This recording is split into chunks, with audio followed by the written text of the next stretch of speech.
Hey everyone, right here. All right, it's been a while since I've gone ahead and done live stream, so I'm expecting more people to watch this after the fact than to actually watch the stream itself. But let's go ahead and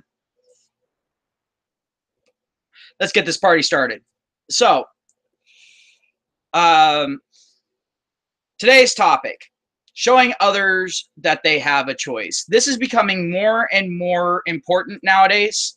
Especially since we've been seeing a very large push and a very psychotic push lately. I've been seeing article after article after article of this where parents are getting pissed off that their kids are getting these homework assignments that are literally sitting there and teaching them social justice bullshit. It's literally shoveling it into their kids' heads. And parents are saying, you know what? Fuck off. Good on the parents that actually talk, that actually speak about this.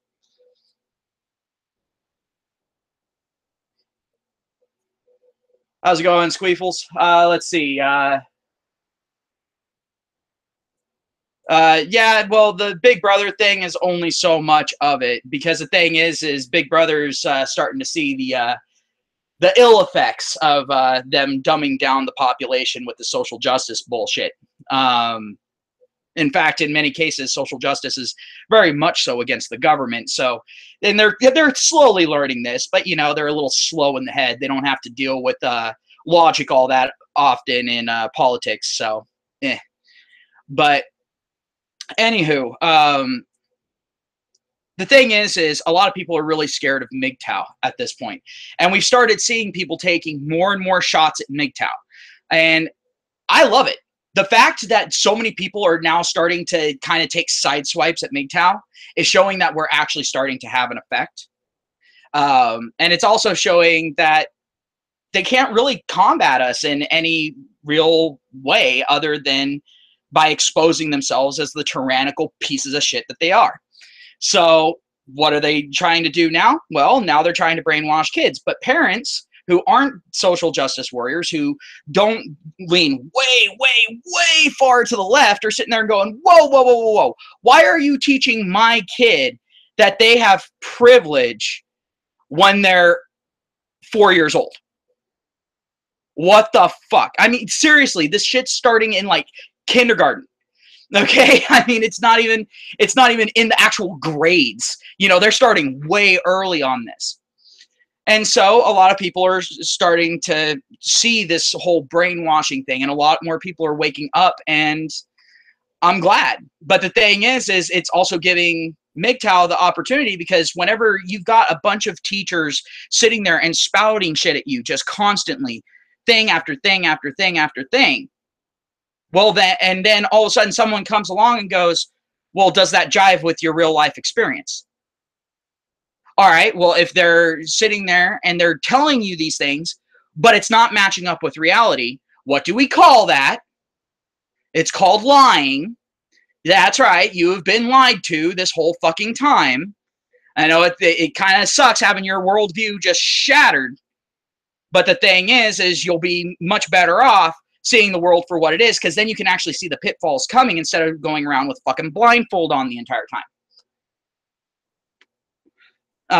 And so now we're starting to see a major pushback, and we're seeing that with teenagers sitting there and saying that they're going MGTOW, bringing up MGTOW videos in classes, doing interviews about being MGTOW, what MGTOW is to them, the reason why they went MGTOW, the experiences that they've had. All these people are now starting to voice their actual experiences, and it's getting more and more difficult for these psychopaths to actually go ahead and keep pushing their agenda, keep pushing their lies, and keep pushing their false narratives. And a lot of people are really getting really sick and tired of it, because unlike any other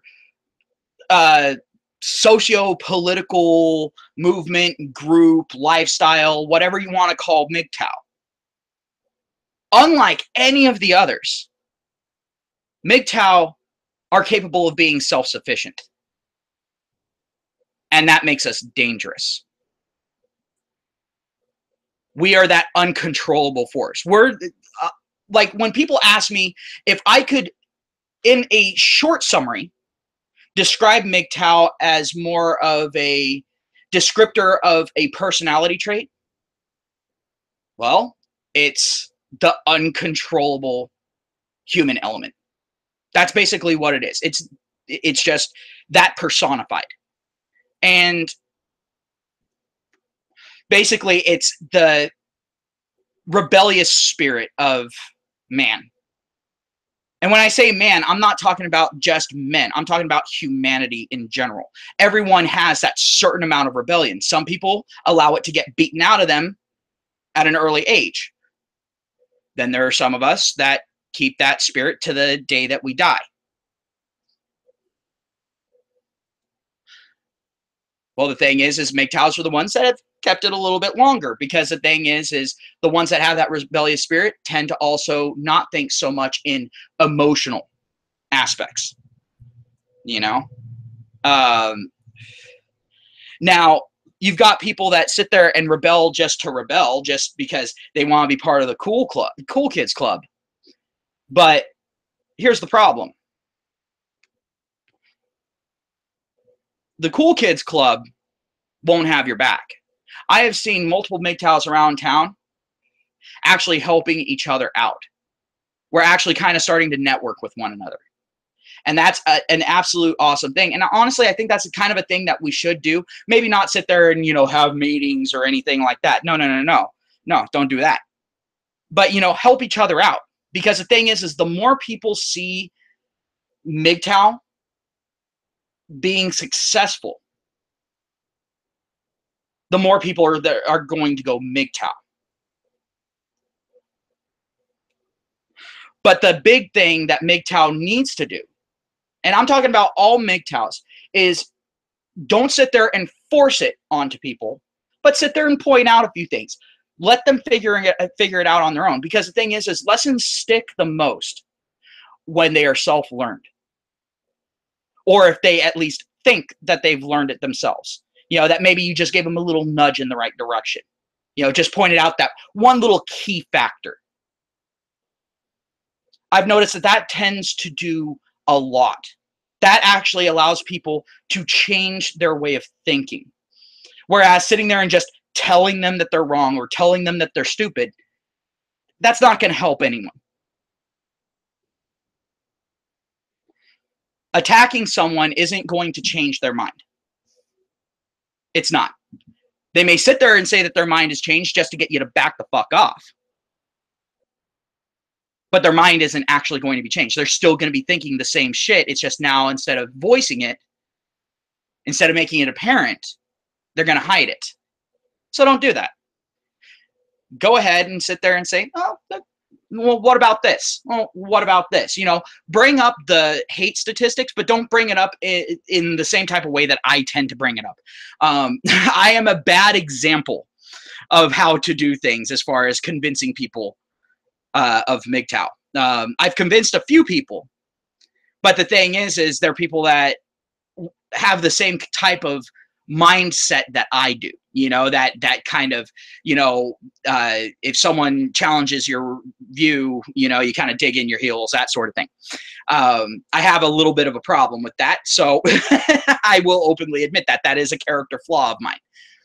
But also at the same time, it's all like with those people, those are the ones that typically are most at risk, because when they dig in their heels and they refuse to actually open their eyes, they're the ones that are going to get hit by the bus, because they're the ones that aren't going to be able to get out of the way. But the thing is we're starting to see this indoctrination happening in schools and so on and so forth, where they're starting to try to, quote unquote, get them at an early age as far as social justice is concerned. They're trying to get this ingrained into their basic way of thinking.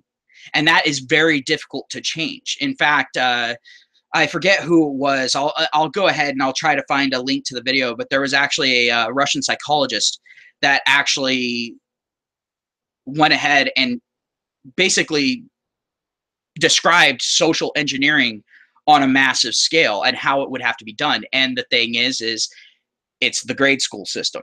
That's where it starts. And what you do is you teach them these little things, you know, just a little thing here, a little thing there, a little thing here, a little thing there. Now, the social justice warriors, well, they can't ever take a slow action. They have to have everything right now. They have to have that instant gratification. So they're fucking themselves over because they're making it very apparent. I mean, when you've got a kid that's in first or second grade coming home with a paper that's asking them what their sexuality is, do they agree that they're a boy or a girl? Oh, that's going to raise alarm bells, you know, for a lot of people. That's going to throw up that red flag for a lot of parents. And I'm saying this as a parent. And the thing is that's another thing. Like, to anyone who's watching this video, if you are a parent, now I don't care if you're a guy or a woman, it doesn't matter. If you are a parent, watch out for this. This is something that is actually very dangerous, because the thing is this can fuck your kids up worse than any drug ever could.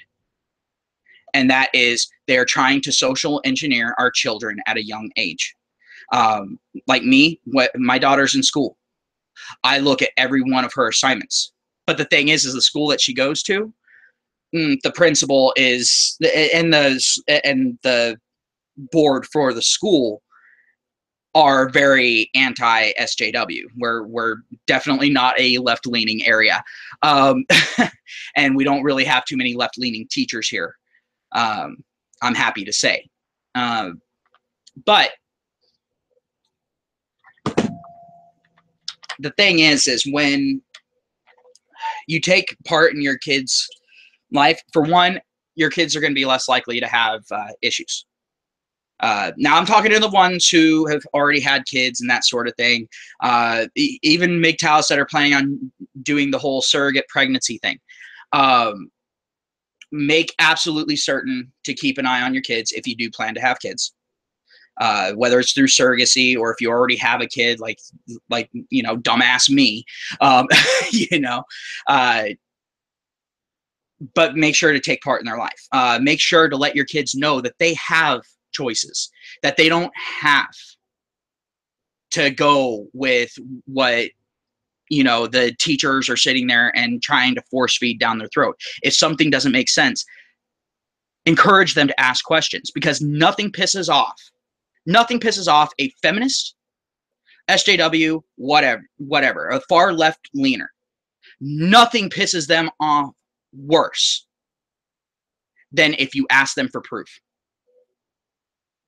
Nothing pisses them off worse. And some people are like, oh, well, you're teaching your kid to be a troll. It's all like, no, that isn't being a troll. That is being inquisitive. That is wanting to be able to make an informed decision. That is you wanting all of the information. That is you being skeptical. And sure as shit, I am teaching my daughter to be skeptical. I want her to not take people at face value, to not just listen and believe. I want her to actually ask questions. I want her to actually be able to think for herself. I figure it this way, that'll put her head and shoulders above the vast majority of so-called women nowadays. Because I do want my daughter to be happy. She has a much better chance than of, like, if I, let's say, had a son, she stands a much better chance of being happy. Well, at least as far as the monetary portion of life is concerned. Maybe not so much as far as the emotional portion, because society doesn't exactly really give a shit about women's feelings anymore. Let's just say that. Because the thing is now even feminism doesn't care about women's feelings. It doesn't care about women's safety anymore. It really doesn't actually give a shit about women's problems anymore. It gives a shit about petty bullshit. And what's the next way that they can sit there and try to blame something on a man, just to make men look that little bit more evil, because you know, we're already, according to them, we're all literally Hitler. But that's not quite bad enough. We all have to be literally Satan. You know, I mean, they're always looking for that one extra little thing, unless, you know, it has to do with, you know, someone who is not white, at which point they have to really kind of, you know, walk on eggshells around that. But I digress. But as far as MGTOW is concerned, I don't care if you're freshly a MGTOW, if you've been a MGTOW for years upon years upon years. Don't ever be afraid to go ahead and, you know, ask someone, you know, well, what the hell are you doing with your life? You know, like what direction is your life headed? What are your goals? And then when they tell you their goals, ask them why those are their goals. I guarantee you, you will get so many blank looks, because people, they sit there, they get their goals aligned, but they never think about why they're having those goals, why they're setting those goals for themselves. And they're not thinking about all of the other paths that they could take. And why is this? Well, because they're told that you have to take either this path, this path, this path, or this path, or else you're a worthless piece of shit. And that isn't true, because each path, it's just like in nursing. In nursing, you start out as a, you know, just a basic, you know, shotgun nurse, basically. But then you can specialize. And then you can specialize inside of that specialization. And then you can specialize even farther than that. It's a branching path system. And life is a branching path system. Yeah, when you make choices, yeah, it closes off some paths. Let's be completely fucking honest. But at the same time, it opens up multiple new paths. And people have failed to see that. And they fail to actually assess each path. And that's where people make a real big mistake. Now, don't get me wrong. You know, there are some paths where it's all like, yeah, you might not want to take that one. I mean, obviously, you know, like you don't want to be a serial killer.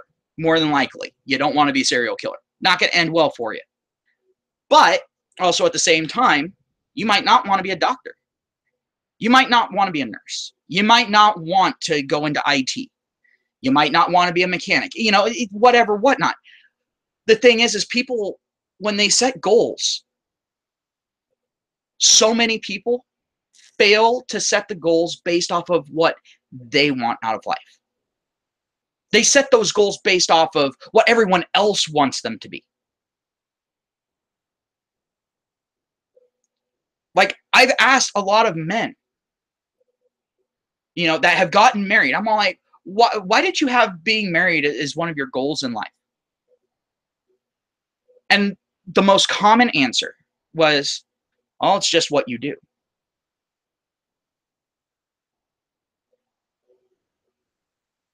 And that broke my fucking heart. And it's hard to break my heart, all right? My heart is cold, dead, and black, all right?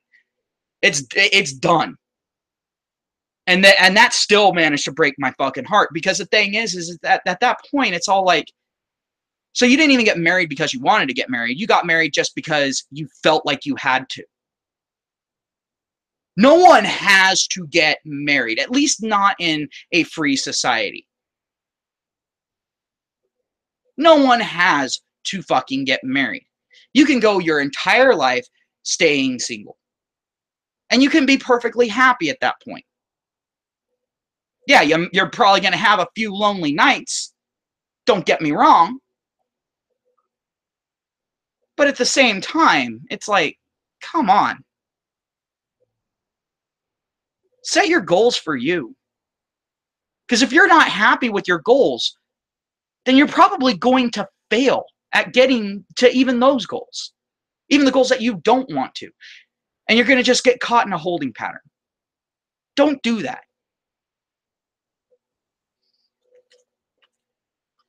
And I say this because I'm speaking from experience. I fell into that trap. During my 20s, I had no idea what exactly I wanted to do. Because the thing is every time I set goals for myself and started down that path, I realized that those goals weren't going to make me happy. And so I lost steam.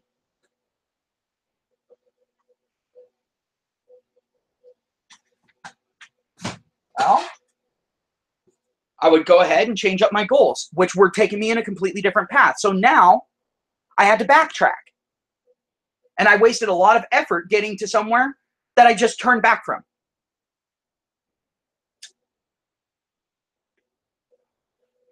And that happened over and over and over and over again.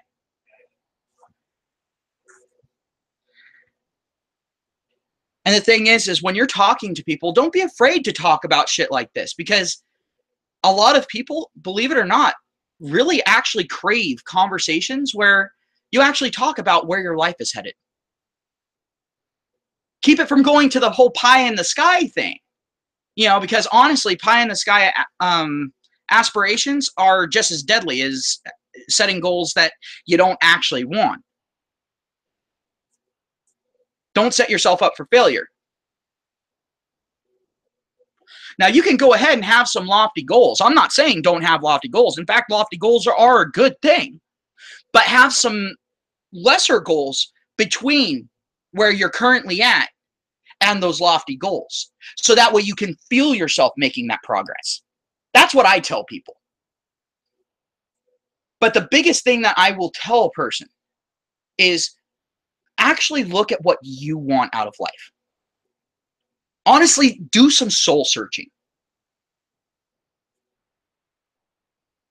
Yeah, it takes a lot of thought. And yes, you have to be brutally honest with yourself. And yeah, you're going to think that you are an absolute fucking prick while doing this. Because a lot of men are told not to be selfish, to be giving, that it's their job to sacrifice. If they're not directly told that, they're indirectly told it. It's implied. I mean, take a look at popular media. The bad guy is always the guy that's doing something for themselves. The good guy is always the guy that's sacrificing of themselves constantly putting their own wants, needs, and desires on the back burner, constantly risking their life, so on and so forth.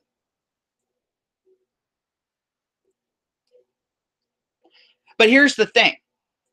If you don't take some time for you, if you don't take and set aside some goals for yourself, because don't get me wrong, doing things for other people is actually a noble thing. I don't say be completely and totally selfish, but also don't be completely and totally selfless. Because in a perfect world, you being selfless would mean that other people would be more willing to help you out in your time of need. Unfortunately, in today's society, people will see you in your time of need and they'll kick you while you're down. That's just kind of how society is right now, unfortunately.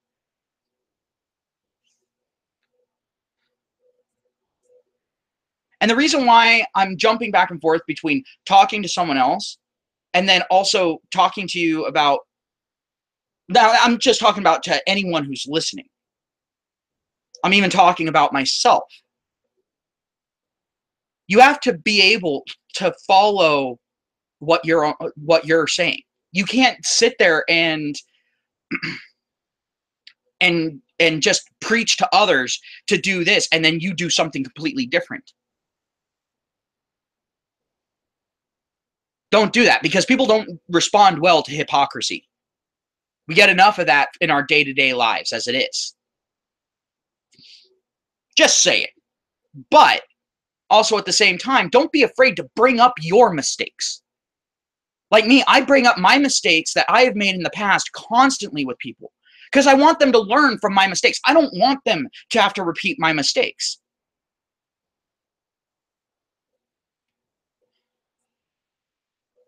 Hey, Trance.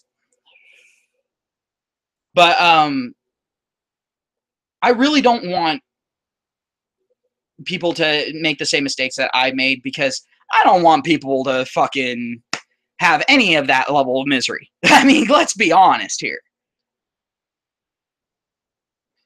How's it going, Holy? But yeah, like if you're talking to someone about MGTOW or even just being red pilled in general, for one, don't sit there and just, hey, Dilligaff, how's it going, man?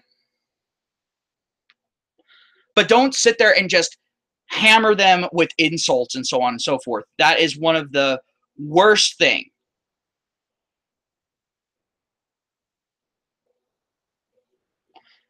The reason why I say that's the worst thing is because you're not going to change their mind. And you're just going to make them want to stay on that horrible path that they've chosen out of spite. You're not helping anyone there. Like me, yeah, I'll hurl insults at someone. But the thing is I'm not consistently hurling insults at someone that I'm actually trying to convince. Now, if it's become very, very obvious that they're not going to be convinced, that they're not going to listen to reason or anything like that, but they're sitting there and throwing insults at me, yeah, then it turns into a shit-flinging contest. I mean, I'm only human. Hey, Dilligaff, you want to join in on this?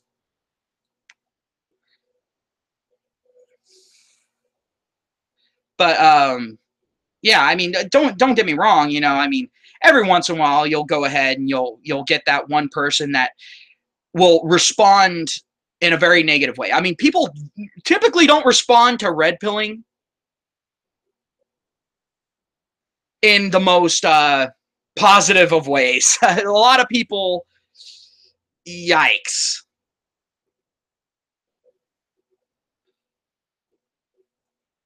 You know, a lot of people, when they get red pilled, you know, it's called red pill rage for a reason. And the thing is that rage goes in every fucking direction. It'll go towards you. It'll go towards family. It'll go towards themselves, you know, and it just, wow.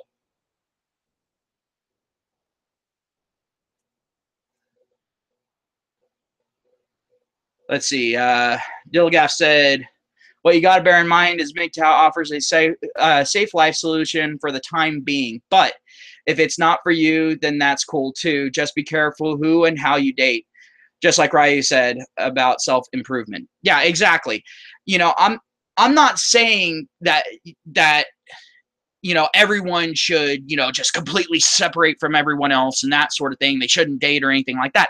I got no problems with people dating. Just be smart about it, you know? Best advice out there. There is one bit of advice that is the best advice out there that is consistently told more as a joke to guys, but it has to be told as a joke, but it's meant in a very serious way. And that is, don't stick your dick in crazy. Because at that point, you might as well be sticking your dick into a meat grinder or into an electric socket.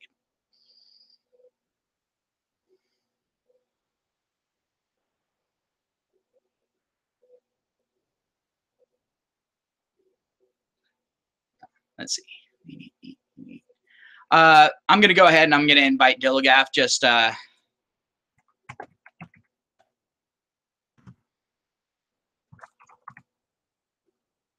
there we go.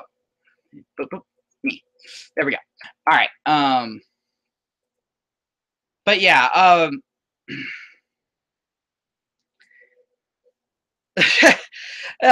Well, the thing is we're all a little bit crazy, traversable.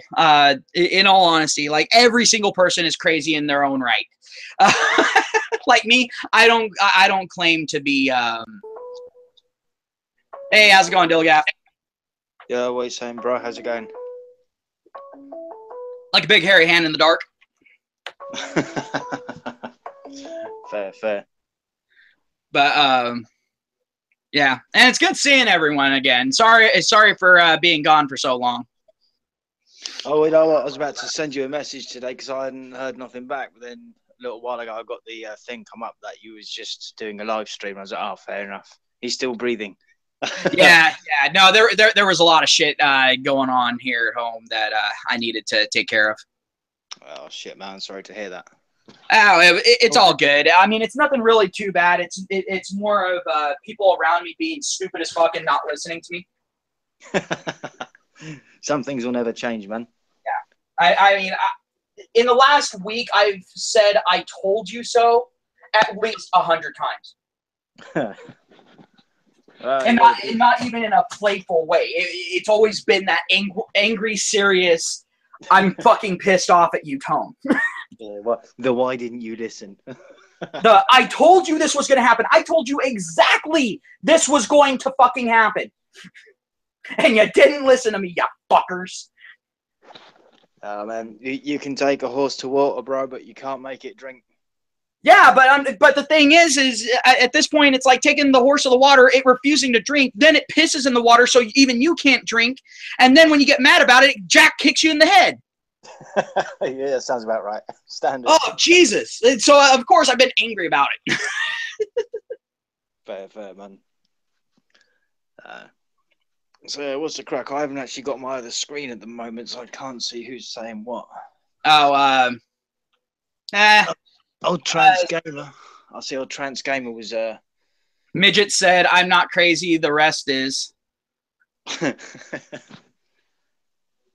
that's what we all say. It's a good get out.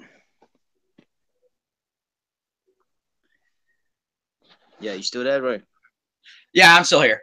Sorry, I was reading the live chat.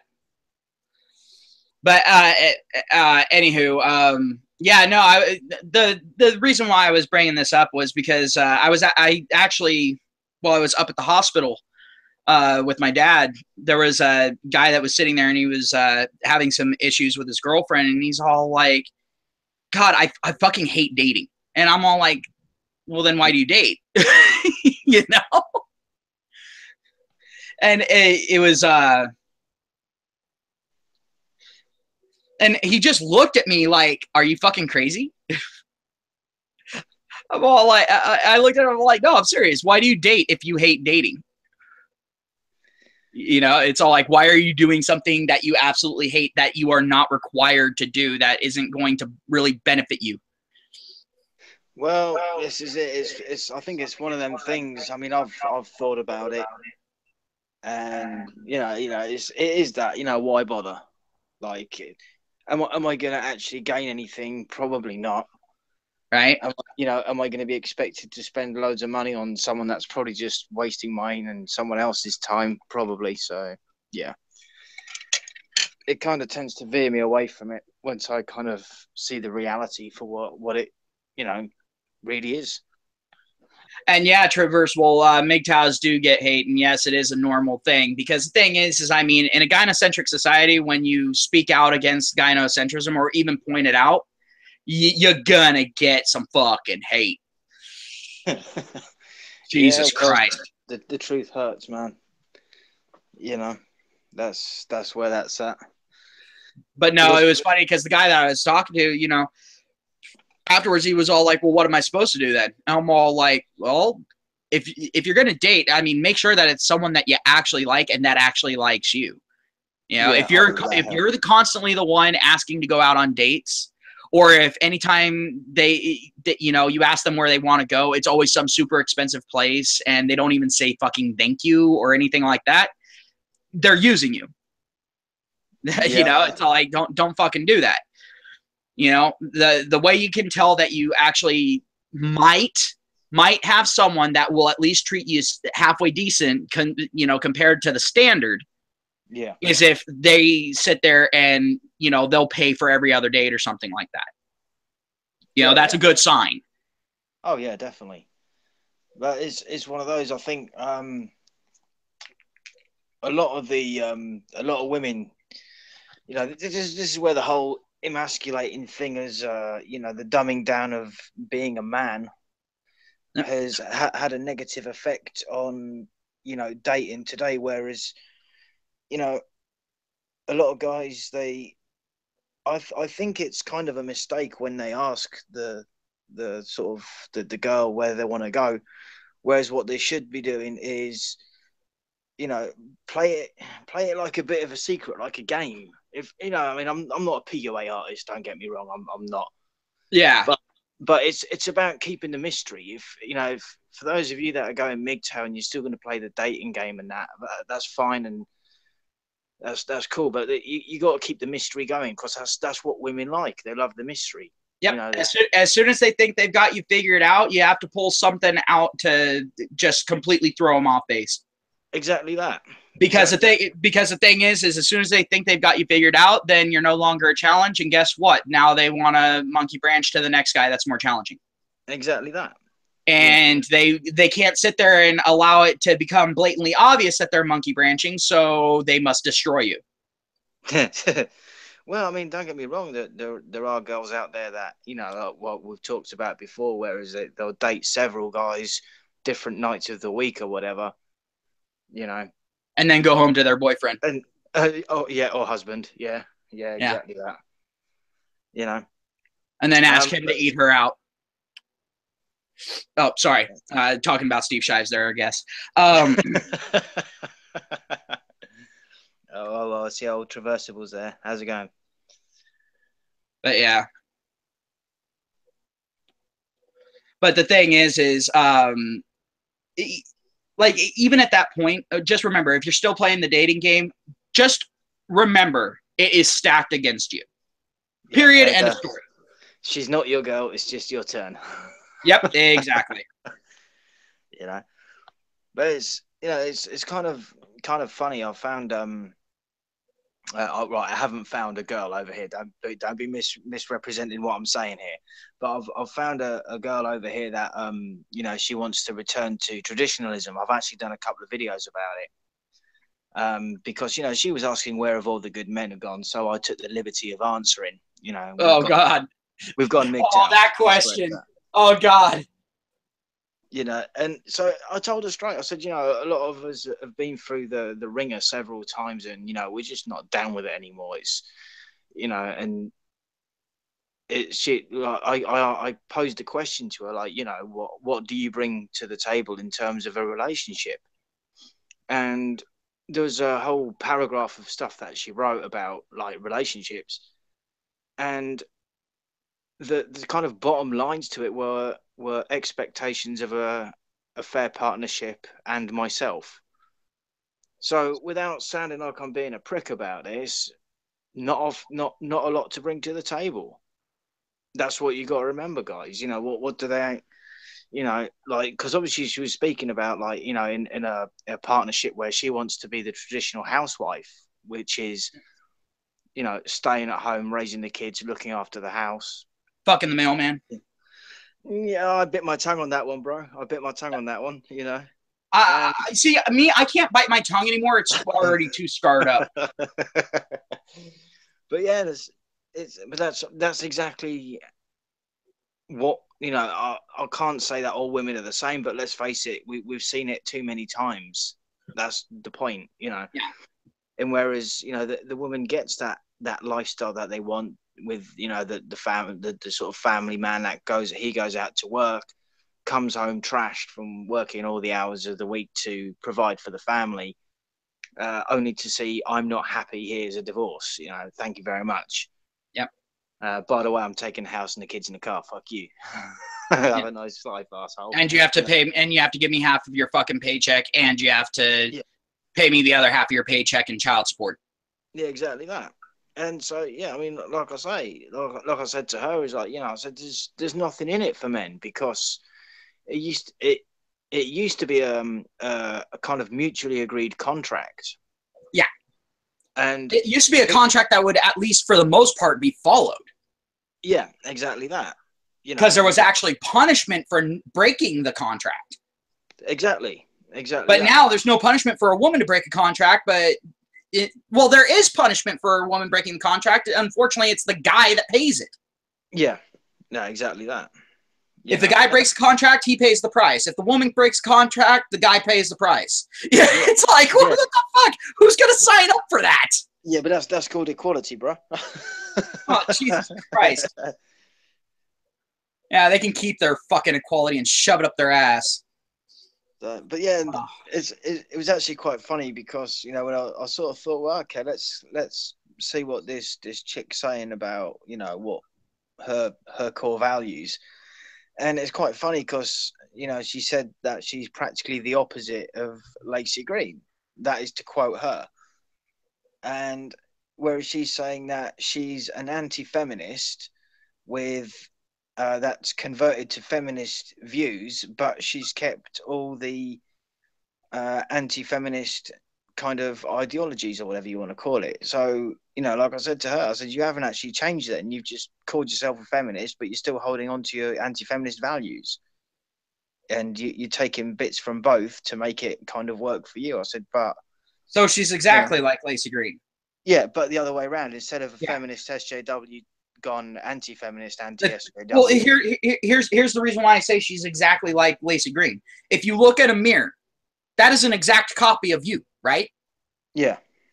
Well, guess what? Yeah. Is she at least as hot as Lacey Green? She's quite nice looking, to be fair. Ah, good. She's all right. Well, at least she's got that going for her. She hasn't hit the wall yet. And it's sort of one of those, and it's kind of funny because she kind of gave it away in one of her videos, like her age. I think she's like 30. So of course, the next thing that flips up in my mind when I saw that video is like, now it's starting to make sense. Now you're starting to hit between 30 and 35. You're wanting to settle down.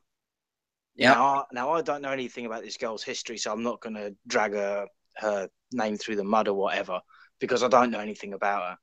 But it's sort of like, yeah, it's typical. They get to sort of 30 when, you know, she's like being like, you know, she's been a career girl or whatever, and she's a technology analyst or something like that, technical analyst. Yeah. But now her biological clock's setting off the fucking foghorn, and so. Yeah, exactly. And it's just sort of like, now all of a sudden she wants to be traditional. Yeah, and it just sort of reminded me, it's sort of like, yeah, that's just about right, isn't it? You know, and now, and then what happens next? Because I kind of, you know, I don't think I'm her type anyway, but that's not the point. I sort of thought, well, imagine myself in that scenario. Is where, okay, what happens next? Do I sort of get dumbed down in a relationship? Because obviously with that, I'm presuming that, you know, she'd want the partner to live with her and he'd go out to work and all this sort of a thing. And, you know, like kind of like what you were saying about, you know, banging the postman, milkman. And, you know, I'm not saying that's the kind of person that she is, but my point being is we know it happens. Yeah. Well, the thing is because what it is the thing is women want the guy to go out and provide, right? But they also want him to be home and constantly meeting their emotional needs at the same time. And it's all like, dude, not every guy can fucking work out of the home. It's not going to fucking happen. But I mean, this is another thing, you know, it's all like, I bring this sort of shit up. I'm all like, I bring up the statistics as far as marriage is concerned and where guys get absolutely fucked as far as marriage goes. And the thing is a lot of the guys that I talk to don't even know this shit. And I'm all like, how in the fuck do you not know this? I mean, this is all over the fucking internet. This is not hard information to fucking find. This isn't new. You know, it's all like, how in the fuck? Like I actually have a few subscribers that have actually heard of my channel because they've talked to me directly. No, fair, you know, fair. And it's like, but oh my god, it's just one of those things. It's all like when I sit there and I let other people know that they have a choice, a lot of the time it pisses them off that I told them that they have a choice. Yeah. Oh yeah. It's kind of that situation of like if someone sits there, it's the whole shooting the messenger thing. Yeah. No, you know, it's all like they're sitting there, they're pissed off that they let themselves have the blinders put on. Yeah, well, and so they go ahead and then they get pissed off at me for taking off the fucking blinders. I'm all like, what the fuck? Well, the thing is that the reality is an ugly thing to have to face, man. It is, you know, and it comes down to that, like there's this phase that I've been going through, whereas 1 second, hey Trance, chill, dude. Seriously, chill. Who's he assaulting? I don't know exactly who he's talking to, but dude, like you're getting borderline, man. Just like my ex. Oh shit. I don't need women. I can change my own diaper. Yeah. Oh.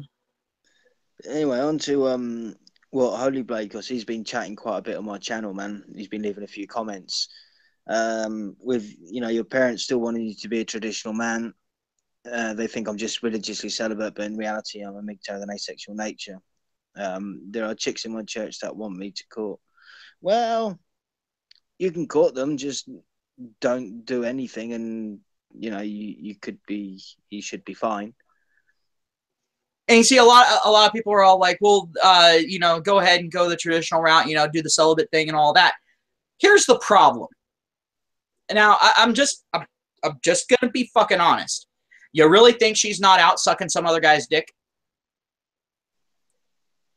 Really? Well, like honestly, how many women are actually celibate until they're married? Few and far between. Yeah, exactly. So the thing is it's all like, I think it's fucking funny as hell that women are sitting there and saying, oh, well, we should be able to do whatever the fuck we want. It's all like, yeah, you can do whatever you want. But just remember, now that you've fucking done this, and now that this is the standard, people aren't going to sit there and believe that you're this innocent little flower that's worth it anymore. You just dropped your worth significantly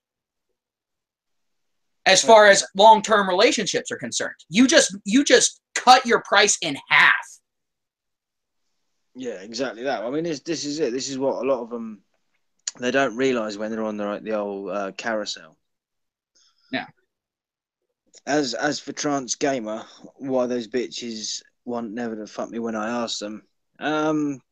It depends how you ask them. Yeah. Yeah, I mean, some, if you're that blatant, you might get away with it.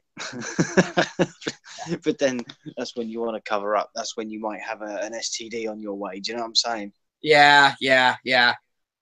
If you just walk up to a chick and say, hey, you want to go fuck? And she says yes, definitely bag it.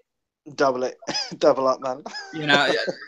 Like at that point, you need to go ahead and have an adult version of a hazmat suit.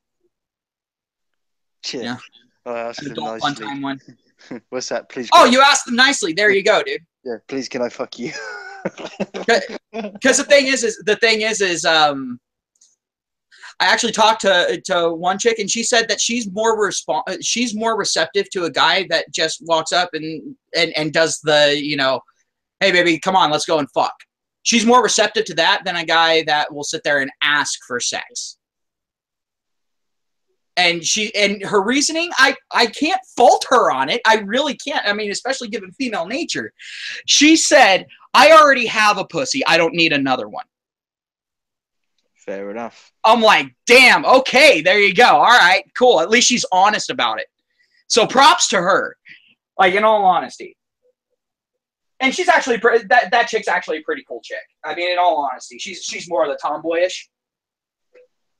She's more one of the guys than anything else. I didn't catch that last bit, dude. It broke. Oh, I said she's more of one of the guys than anything else. Yeah, I'm not too sure what to make of them kind of chicks either. Well, I mean, those have typically been the chicks that I stay friends with for a long period of time. Yeah. No, I kind of know what you mean, but I just never. I don't know. I think it's because female nature messes with my head, and I don't know how to take what they say and what they actually mean. It's because of the whole things having double meanings, and then when you actually confront them about it, I'm talking about sort of regular sort of women, not the that are one of the guys. It's sort of like, well, I don't really quite get what you mean. So rather than put my foot in it, and it took me 15 years to learn that shit, dude. And even at that point, like like referring to it as a language, I still speak broken womanese. All right, but I'm one of the more fluent ones. Oh, fair. Well, you're doing better than me, man. What can I say? But that was because I spent like the first 15 years of my life hanging out with almost just girls. Yeah, fair. I mean, Like up until the age of 15, I had, I think, probably maybe 8 male friends throughout the course of that. bloody hell. But I had had over 40 female friends.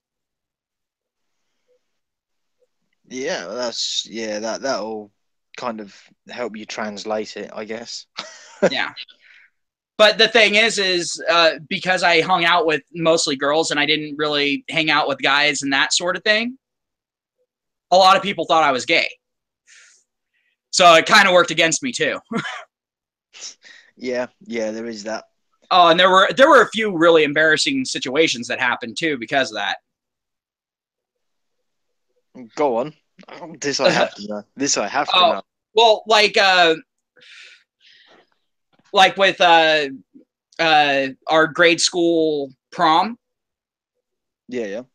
Well, I went over to a few of my female friends' houses, to go ahead and hang out with them, that sort of thing. And then, they were trying on their dresses and all that sort of thing. Well, I'm one of those people, I tend to arrive a little early. And they were going to go ahead and get my opinion of it. Right. Well, I would knock on the door. They'd say, come in. Because they figured it was either me or it was their parents. And they didn't care. Huh. And so, because they thought I was gay, and until all of a sudden I have a broken zipper. And then all of a sudden that realization comes to mind. You can see it happening on their face in real time of, you're not gay, are you? It's like, no, I'm not. It happened a few times in high school too. I was just like, oh. You got away with it. And you got away with it, you turd. Well, the thing is it always got awkward afterward. Oh yeah, I'm sure. Because at that point, it didn't matter what they were fucking wearing. I was seeing them naked. Yeah, exactly that. Every fucking time. You cannot unsee what you've already seen. Well, there was one of them that was hot as fuck. And I had a thing for her for a long time too. She just didn't know it. Because I didn't want to make anything awkward with the friendship, Yeah, that's well, pretty much how it goes, really, isn't it? But you don't want to. Yeah, exactly. But yeah. Well, the thing is I mean, let's just say this: she had a fantastic ass. She was Asian, and she had double D's. Fair. I'm like, ha, ha, ha. Yeah. So when I saw her naked, I'm all like, oh yeah, I'm gonna feel bad about what I'm gonna do when I get home. I'm like destroying my entire backlog of socks. Damn it. What the fuck? When you spank it to the point where you dry fire, you got a problem. Oh, you fucking guy. But you make me laugh, man. You're a funny fucker. Yeah, no, I'm actually glad I didn't get with her because she turned out to be a real fucking cunt to her boyfriends. Why is that? Huh? Oh, she was female nature incarnate, like on overdrive. Like she seriously viewed guys as absolutely nothing but a fucking resource. She didn't even view the guys that she was with as human. Is that like daddy issues or something like that, or what? No, it was just she had always had all this positive attention because she's an Asian girl with a nice ass and a big rack. So she had always gotten everything that she fucking wanted from guys. Like, she could walk up to a random guy on the street and ask him to slit his throat, and he'd do it for her. Fucking hell. She was that level of fucking hot.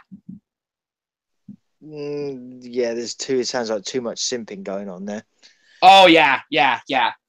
Well, especially around here, because around here, you know, I say it's a good thing that I live in a more conservative area. Well, there's some negative things that come along with it, especially with being MGTOW. You know, I mean, MGTOW doesn't exactly jive with the hardcore conservative crowd. No, it won't do. But so, unfortunately, neither does divorce court rape stand too well with men. So fuck them. Yeah. Hollyblade's got a question for you. Let's see. He says, "What does dry fire feel like?" Oh, it's horrible, Since dude. you walked into it, you can answer it. Oh, dude, it's fucking horrible, dude. It seriously feels like you're getting kicked repeatedly in the taint by a steel-toed boot. Oh shit. And the steel-toe boot is being worn by a professional, you know, world champion level soccer player. Well, there you go. Yeah, it's not fun. It's not fun.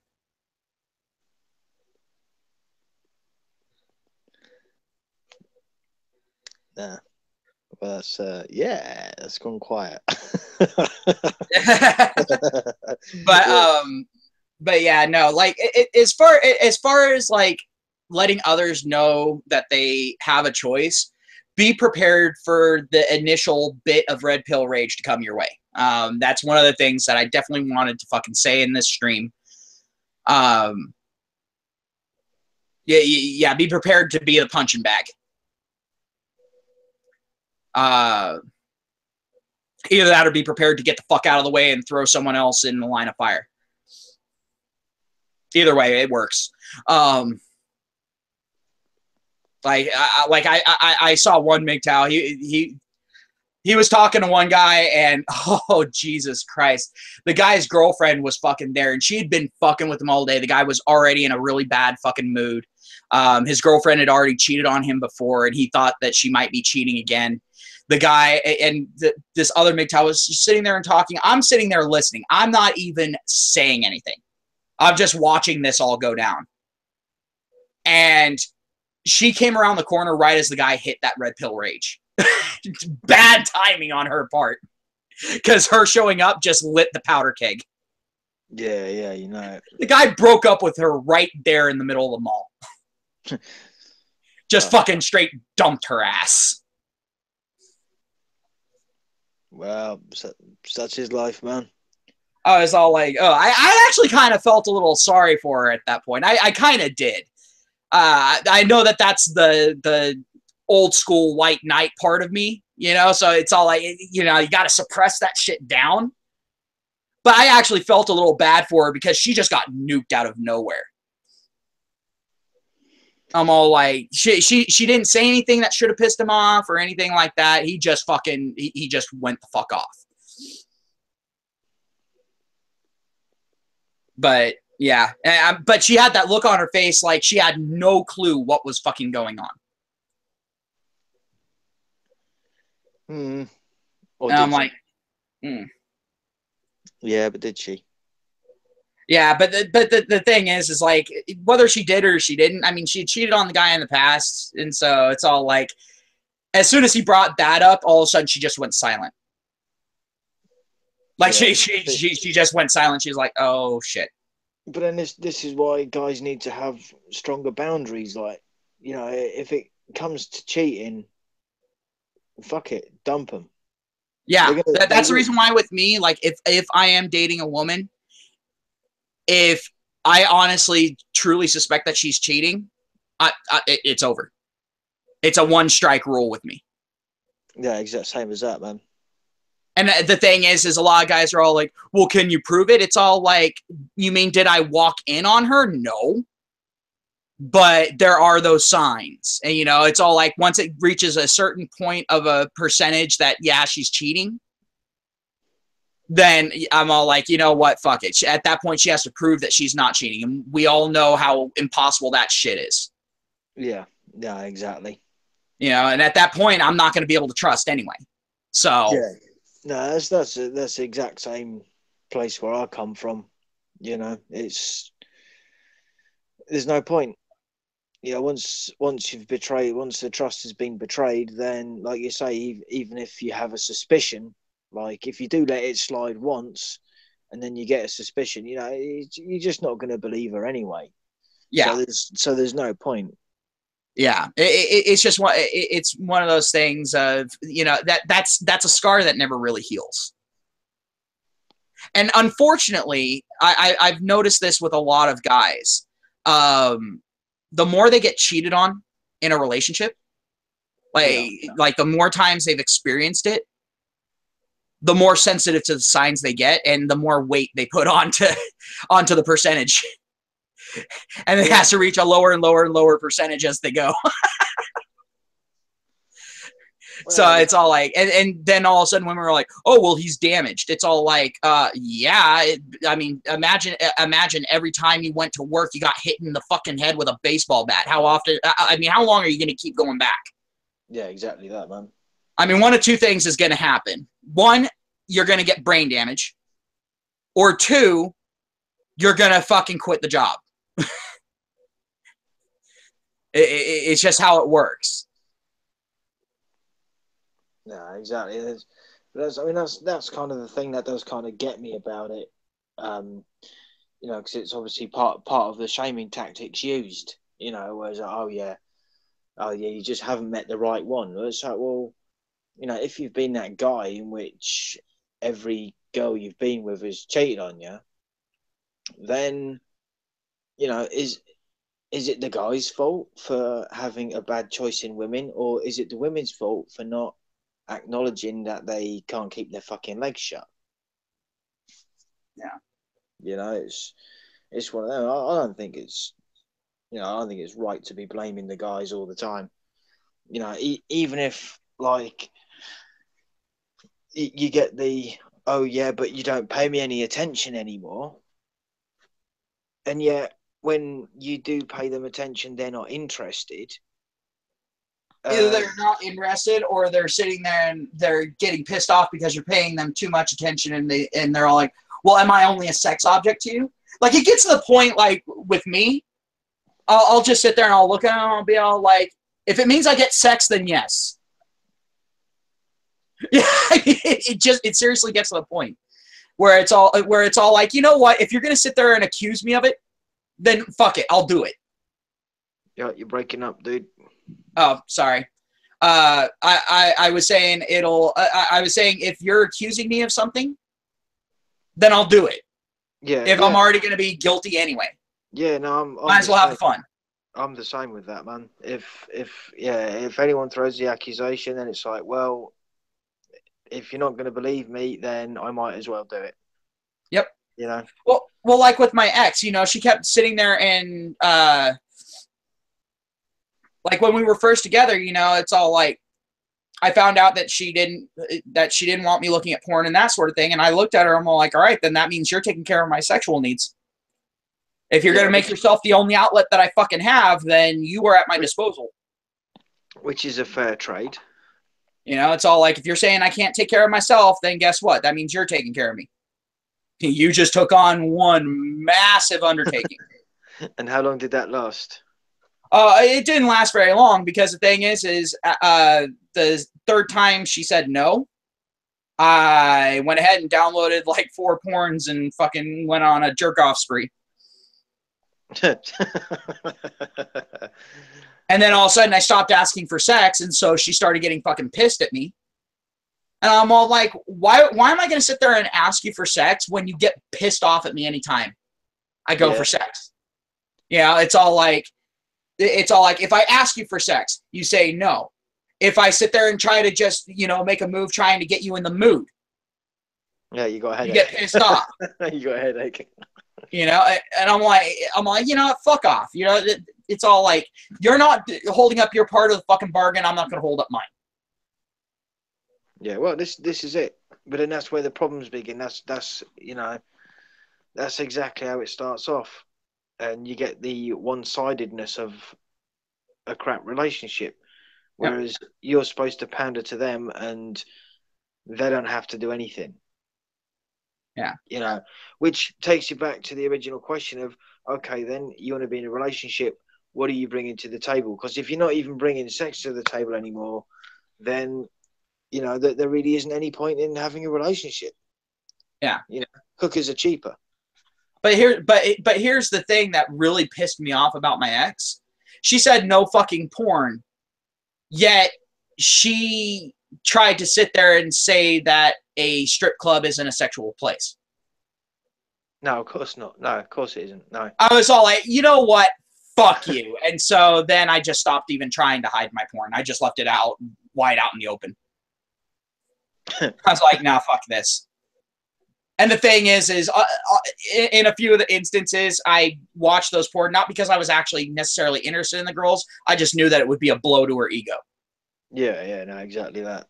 Well, because my ex, you know, heavier set woman, I'm a chubby chaser, right? Black, all that sort of thing. And she had some insecurities about that. Oh, so you went to town on it. Oh yeah, no, like one of them, I found this one chick. I mean, she was damn near anorexic, white as fuck, blonde hair, blue eyes, that sort of thing. You know, and my ex ended up finding that, and oh, she fucking lost it. She fucking lost it. Oh, she was flipping the fuck out. Oh, well, they can dish it, but they can't take it. And the thing is it pisses me off because I really should have left her well before the relationship ended.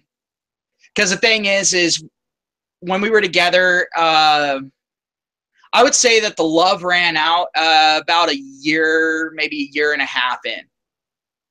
I was with her for over 3 years. Right. The thing is at about the 2-year mark, there was this one chick that I worked with that I wanted to fuck in the worst fucking way.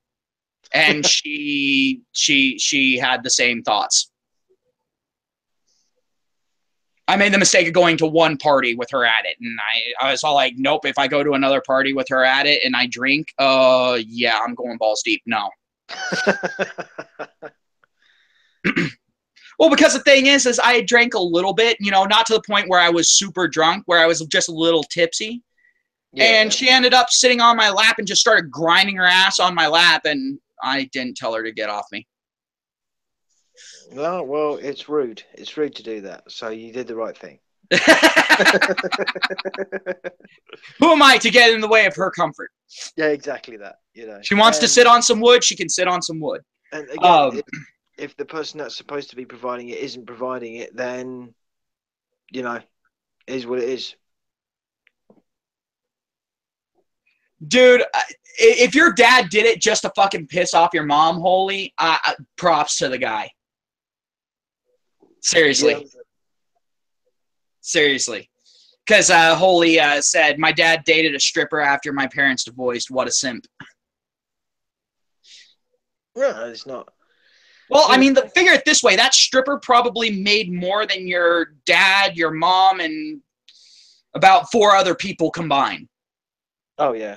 Yeah, you know it. I mean, strippers make a lot of fucking money. A lot, you know, it's funny how feminists are bitching about strippers. It's all like, you're only pissed off at these strippers because they know how to fucking earn money. No, listen, they're just, you know, it's a part-time job or they're saving up for their university. That's all that it is. Then they go in and they learn about gender studies and they're all like, oh my God, this job was so degrading. Yeah. This Porsche isn't worth it. Yeah, that's why you did it for 5 years. Right? Seriously. Dude, all right. Speaking of strip clubs, all right, here we go. Yeah. Here we go. I got a funny fucking story. It was an oh shit moment for me. The moment that no guy at a strip club ever wants to have. Right. I was at a strip club. I was getting a lap dance out in the front. I wasn't in the VIP room because I was all like, fuck this noise. No, not at this strip club. But the thing is this girl, this, young girl, she was, like maybe 19 or 22, somewhere around in that range, right? Super young. And super cute. Neoteny levels were over 9,000, okay? Right. But I'm getting a lap dance from her. Guy comes up and sits down next to us on the bench thing out in the front. Okay. I'm thinking he's, waiting for another woman. And I hear the words that no guy getting a lap dance from a young woman at a strip club ever wants to fucking hear. Oh, hi, Dad. Oh. I look over at this guy getting another fucking look. You have to look just to get the fucking assessment of how bad this is going to be. He's a fucking biker. Oh, fucking hell. Oh, Jesus Christ. Yeah. Yeah, no, the thing is at that point, boner gone. Like, all my shit retreated up inside, and I'm just like, okay, this is going to go down. Fuck my life, right? Yeah, man. The guy looks at me and goes, her mom did a good job.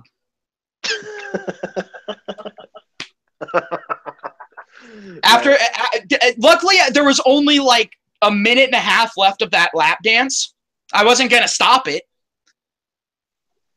It got done, and I stood up, and I walked out the doors. I was like, nope, that permanently killed anything for me tonight. Nope. I got up and walked the fuck out.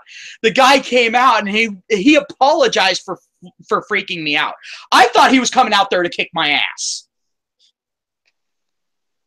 Because the thing is, this guy looked like he knew how to fucking fight.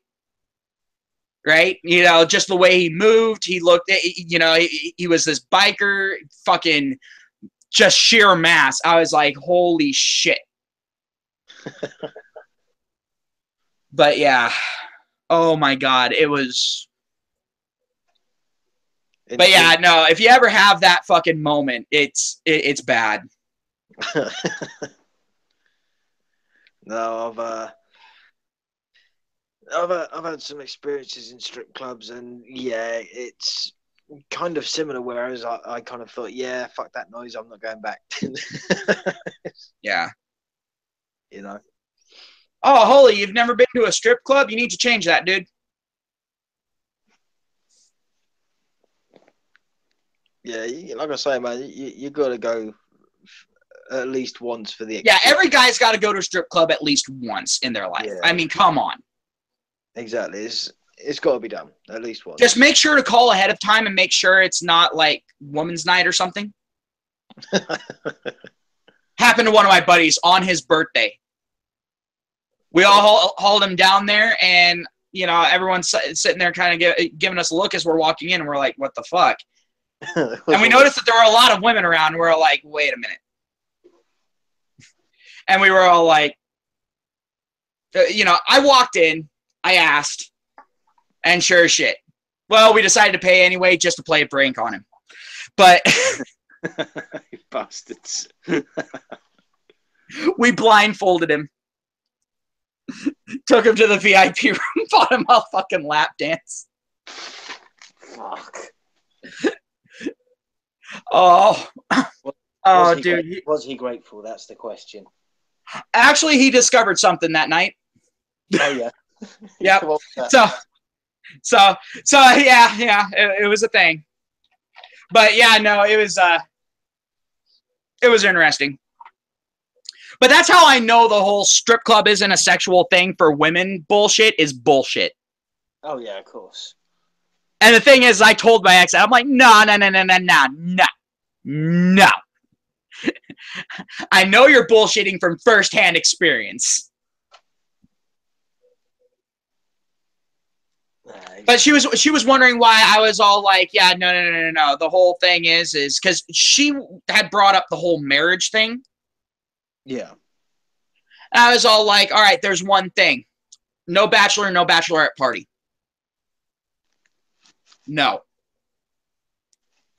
She was like, what? Why? I'm all like, well, how about this? You can have a bachelor or a bachelorette party.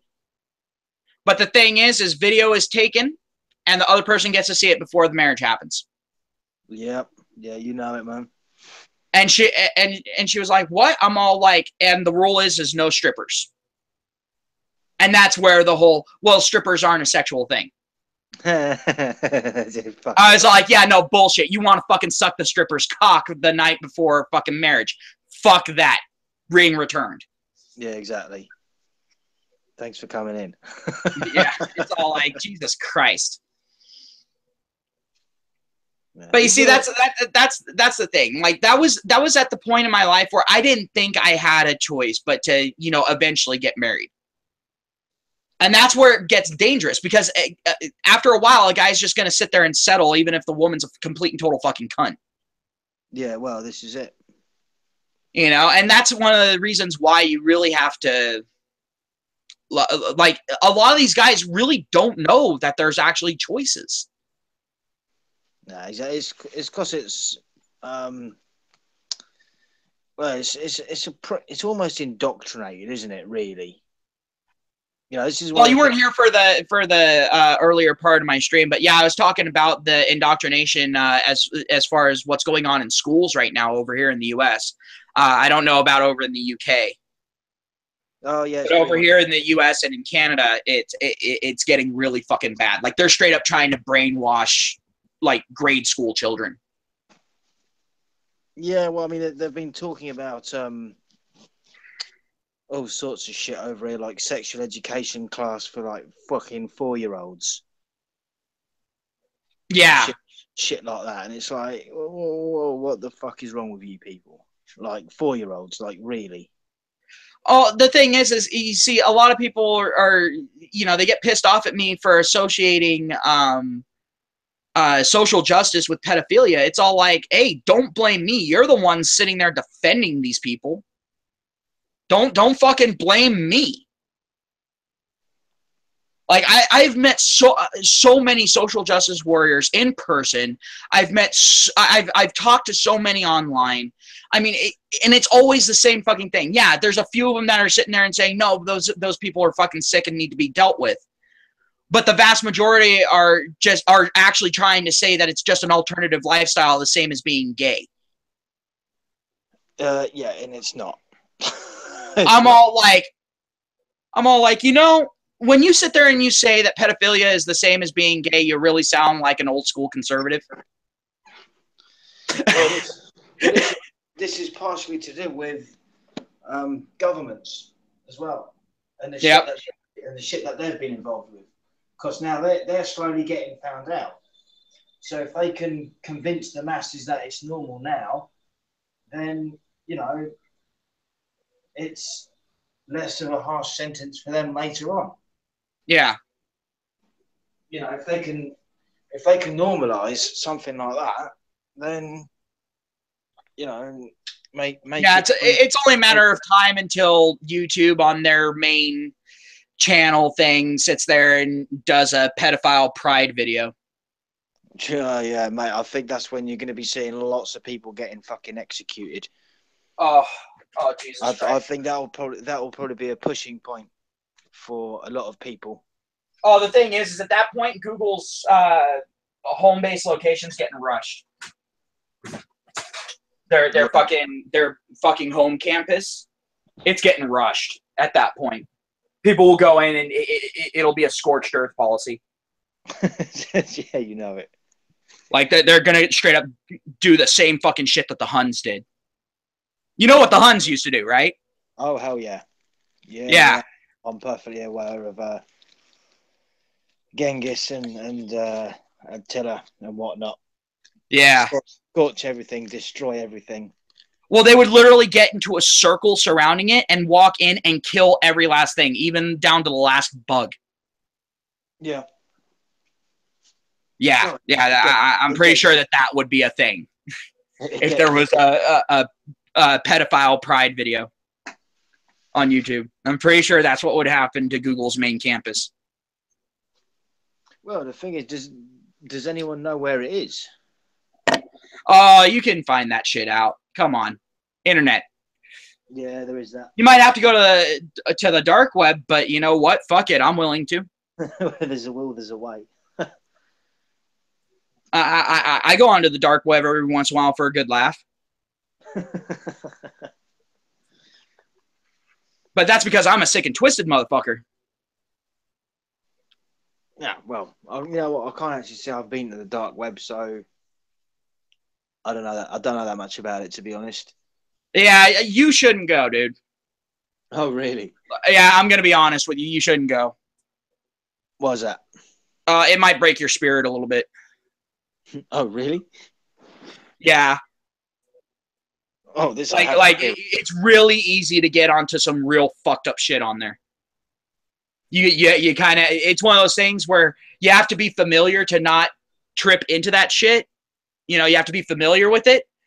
But the thing is, the only way to get familiar with it is to stumble across it, so you know what to avoid next time. It sucks. Right. Okay. Because remember, it's not like the regular internet. There's no safety search. Right. There's absolutely no safety search. I mean, wherever you go, you go. Fucking hell. Like you have no one, nothing there holding your hand. No safe spaces. Yeah. Oh, yeah. That the entire dark web is a void of safe spaces. There's nothing safe about it. Right. So what's the problem with it? The problem with it is there's also no human decency. All right. You know, I mean, as against safe spaces as I am for human decency. At least on a basic level. You know, like you don't stick your dick in kids. That's considered basic human decency in my humble opinion. Right. It sounds to me like you're almost tempting me into going and having a look. Do you know what I mean? See, the thing is it's one of those things, like, even when I'm legitimately telling people not to go on, that it just makes them want to go onto it more. Yeah, no, I can kind of relate to that. But yeah, like when I first went on there, like honestly, I became a really bad person for about 3 days afterward. Like it took about 3 days for it to burn off. All right. Like you know, my normal sunny disposition that I have. Yeah. Yeah, no, that wasn't there. It was just all bad. Like I was at least 100 times worse than I normally am. Like if I had been doing videos at that point, not only would I have been banned from YouTube, but I probably would have had the FBI or CIA or something knocking at my door with a battering ram or a shotgun. Or both. Oh, yeah. Fair. Battering ram followed up by a shotgun. They just shoot me. They don't even say get on the ground. They don't even give me a chance. They just shoot me. Fucking hell. It's all like, why did you shoot him? He existed. And the judge looks at everything that was there and goes, fair enough. Yeah, he was breathing, had to stop. But yeah, like, no, it actually gives me hope that I'm seeing, because I'm seeing more and more high schoolers going MGTOW. Yeah. That's actually giving me hope, because that shows an active fight back against this indoctrination process.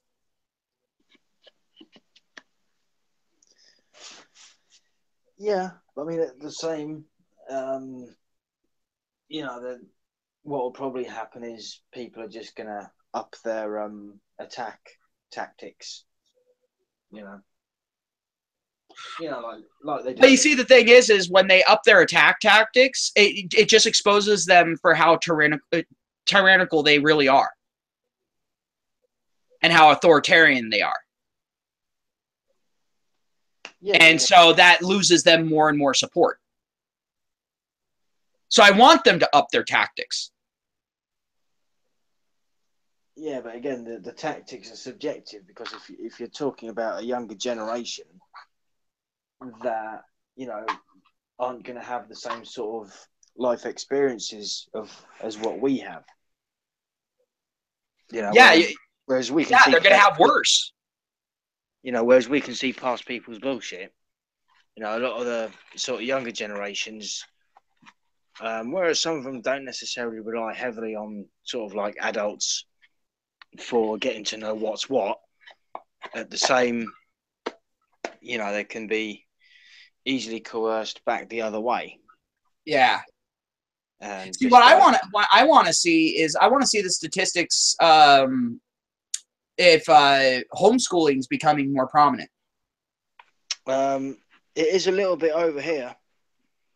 Because I know in our local area, homeschooling's really starting to boom. Because I know that you didn't see it because it was only like a local broadcast thing, but here in California, the state teaching bureau, whatever, Yeah, actively basically said, yes, we're going to go ahead and full-fledged implement social justice into our schooling system. Oh yeah, no, I remember I did read something about that. Yeah, and the thing is it got a major fucking backlash. Hey, how's it going? Staying free? Yeah, what up, Stan? But yeah, it got a massive fucking backlash from the citizenry around here, and yeah, and it just pulled all of the fucking shit up front. And so now, people are looking into the groups that the teaching board's associated with and all that, and it looks like they actually have a few terrorist organizations that they're associated with, like legit terrorist affiliation. Yeah, yeah. And so it's like, oh shit. How's it going, Neil? But yeah, so yeah, a lot of people were calling that out, and of course they're trying to keep them from talking, that sort of thing. But the thing is the conservatives in California are pretty much done being silenced. They're starting to actually shout over people that are trying to silence them. Well, this is it. It's always a matter of time, Yeah, it always well, is. like I've said in previous videos, like in the U.S., I've noticed that we go in cycles. I've noticed this. Just looking back at political history in our country, and it doesn't matter on a local level, on a state level, on a national level. It doesn't fucking matter. We always go in cycles. What it is it's always a few years of Democrats being heavily in power, and then all of a sudden a bunch of conservatives get into power, fix all the issues that the Democrats brought up. Yeah. That all the Democrats started, and then it goes back to Democrats being in power and fucking everything up again. And right now we're going into that phase, given how our cycle is, we're going back into a conservative phase. And the liberals are having a real hard time this time with it because now they've convinced themselves that they're consistently victims when they've been victimizing people for the last 10 years. Yeah, well, it's funny how that works. Yeah, I think it's not just the cycle, but the whole victim mentality. Yeah, and then the claim of being victimized when they know it's fucking bullshit. Of course they do. yeah. One moment. I'll be right back. I got to grab myself a drink really fast. You do that. You never want to entertain for me. Oh, I'll do my best. All right. But yeah, I mean, it's a similar sort of thing over here with the sort of cycles, except this particular cycle has gone on for quite a while now. And yeah, I think the sort of morale, like over there, the morale of the people, they're just sort of like, it's coming to that point now where who's the co-host? Well, I guess it's going to be me, Dilly Gaff. But yeah, to go onto that, it's a similar sort of pattern over here, but I think it's just lasted a lot longer, and now people are starting to stand up and say things for how they are. And then of course you still get the government doing that little trick of a little diversion, to try and throw people off for a little bit, a bit like what the whole the Russians thing, similar to that. But the nothing burger. Yeah, yes, yeah, exactly that.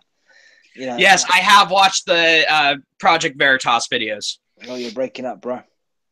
Oh, I said yes, I have watched the Project Veritas videos. Yeah, it's all just trying to control the masses, when what they're not kind of realizing is the masses are going to start standing up and taking over, because people aren't putting up with this shit anymore. Mm-hmm.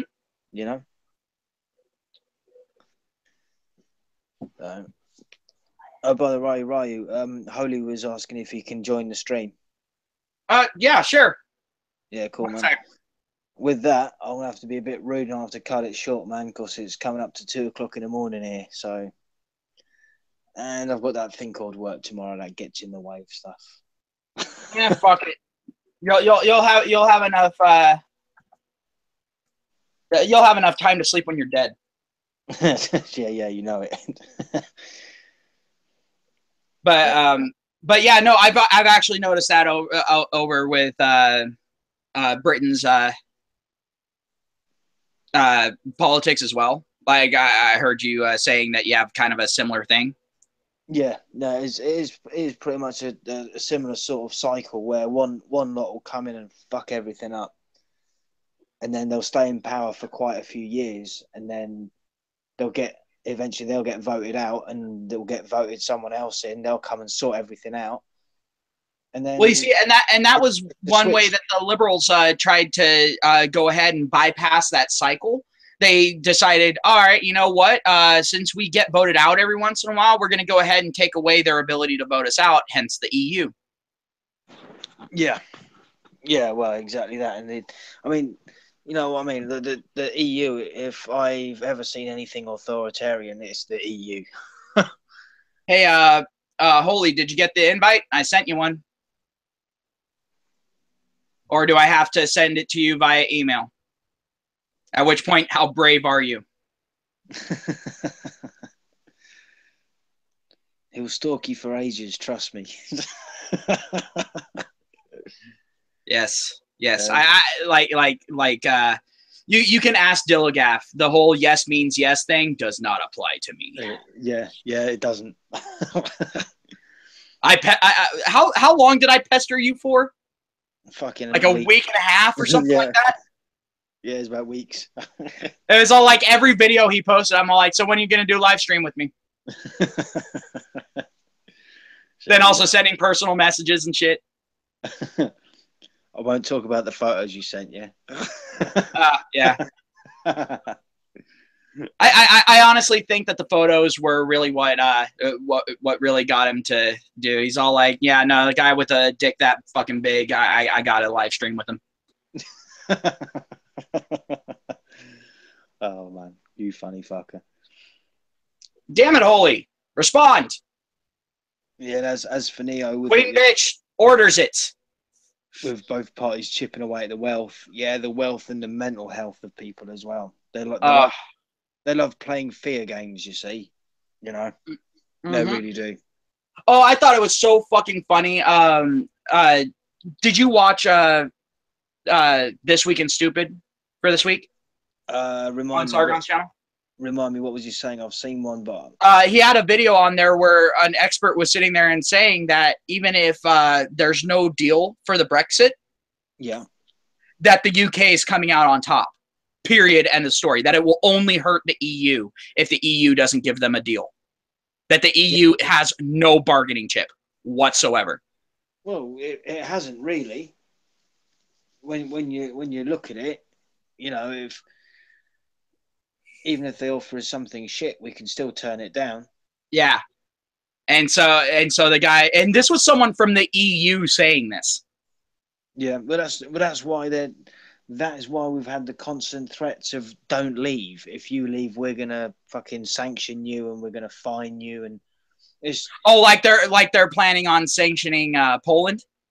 Yeah. Let's see how well that works out for them. Yeah, exactly that. Poland will just tell them to go fuck themselves. Poland's all like, we're self-sufficient. Fuck you. Yeah.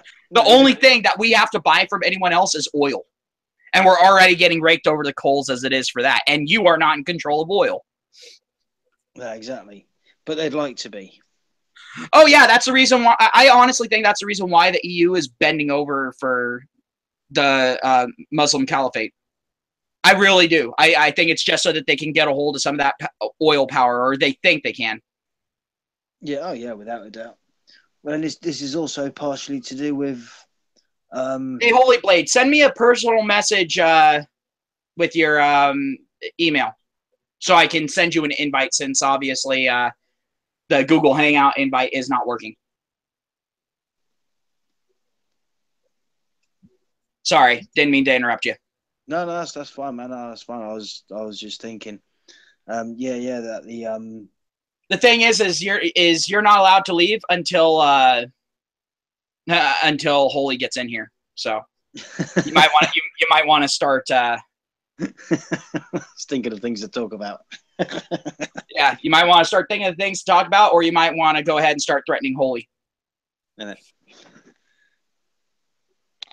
He's gonna go. Oh, Nia's going to get some whiskey. Good idea. That's just a reach away from me. Right? Like seriously, one of these times I'm planning on doing a stream that's where I'm drunk, so y'all can hear me while I'm drunk. Yeah, that would be interesting. I'll fucking let me know when you're doing that. I want to hear that shit. Oh, you're going to be on the stream, dude. You're going to be on the stream. Oh, fuck it out. Because I only get drunk with friends. I'll tell you what, man. What we'll have to do then is I'll get drunk as well. No, seriously, if I had the money, I'd probably fly out and fucking visit your ass. No, fair, man.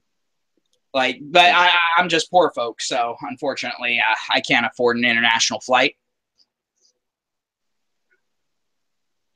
Not to mention, I wouldn't be able to afford a place to stay, getting around, and all that. Yeah, fuck that noise. Because I ain't riding bitch on your motorcycle. Well, if you play it right and you wear the right clothes, you might even get a house for free. Do you know what I'm saying? Yeah. All I have to do is put a towel on my head, huh? A nice deep tan. Oh man, fucking funny. Oh, fucking what's Trant saying?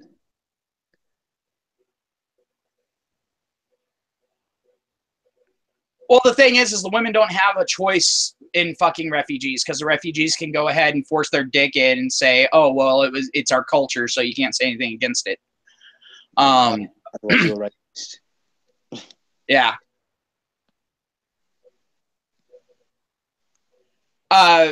Oh Jesus.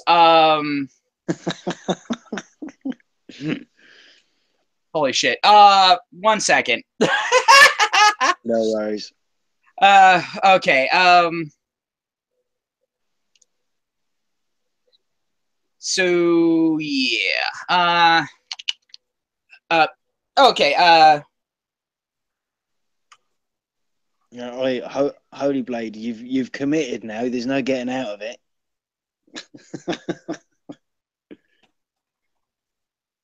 You got to. All right, dude. an email to that email and say, hey, this is holy. And I will then send a reply email to you that will have a link that will allow you to join this discussion.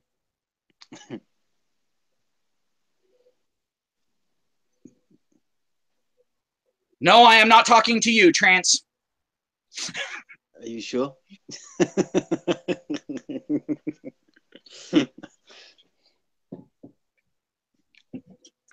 Oh, I actually wonder if these. But yeah,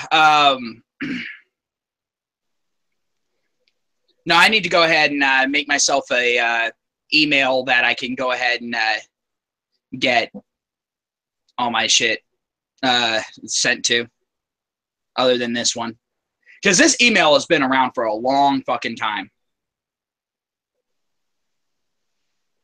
Like, I think I made this email when I was like 10. Fucking hell. So yeah. Well, then. It was like as soon as it was like when Gmail first came out. It was within the first few days of it. Fucking hell. Yeah, that's quite a while. Yeah. I've had this email for about 20 years ish.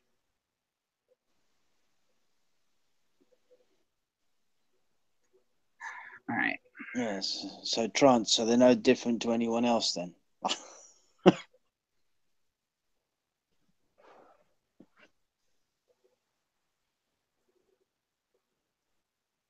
See, I don't know if his email is going to come through in spam or not. So,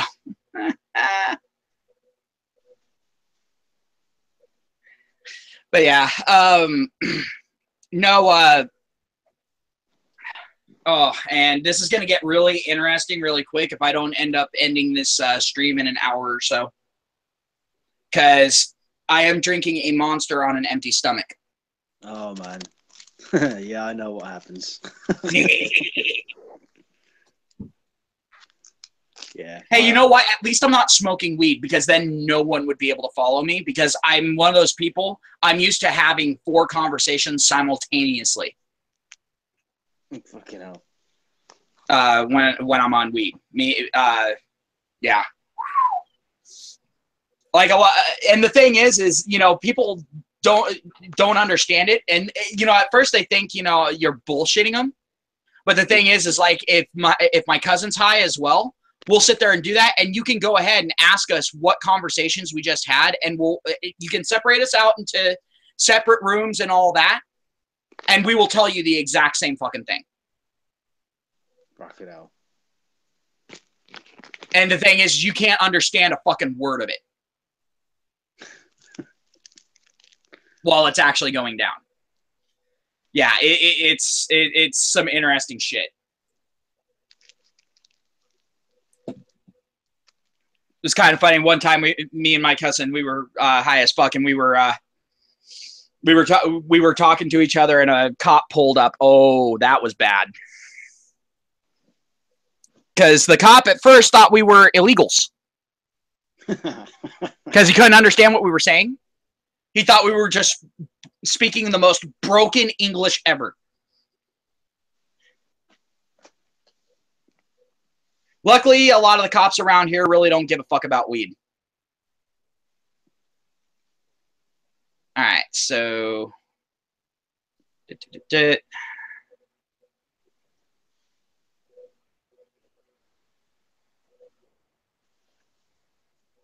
All right, and deep copy.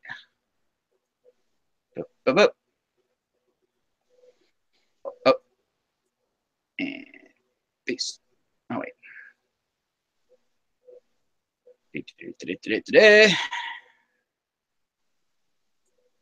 Paste. All right, I just sent you the invite. It should be in your email. Should be. Welcome back. Welcome back, Neil. You nice and drunk now?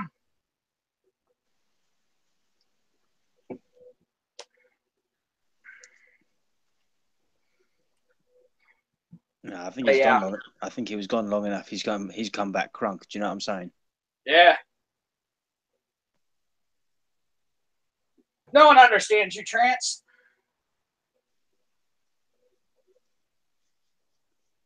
No, I get what you're saying. Yeah, I know. I just like to say that I don't understand people when they ask me if I understand.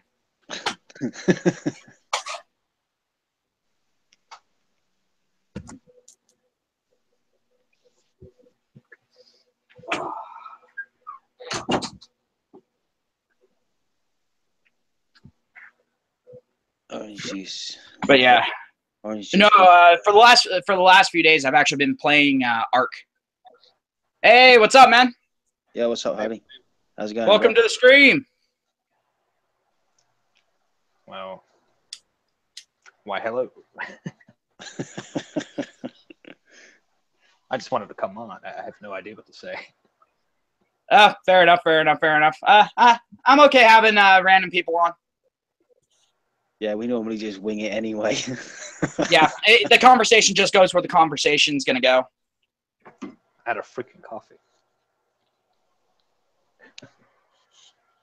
If you start talking about Lacey Green, with that, sometimes get a segue that way. Yeah, don't ever show that while Sin's on. He will fucking go off. He fucking hates Skyrim. I'm a Elder Scrolls nerd right here, man. Yeah, but the reason why he hates Elder Scrolls is because he says that not Elder Scrolls, but Skyrim he says that it dumbs down Elder Scrolls to a retarded level. I kind of have to agree with them on it, but also at the same time, I think it's a good game in and of itself.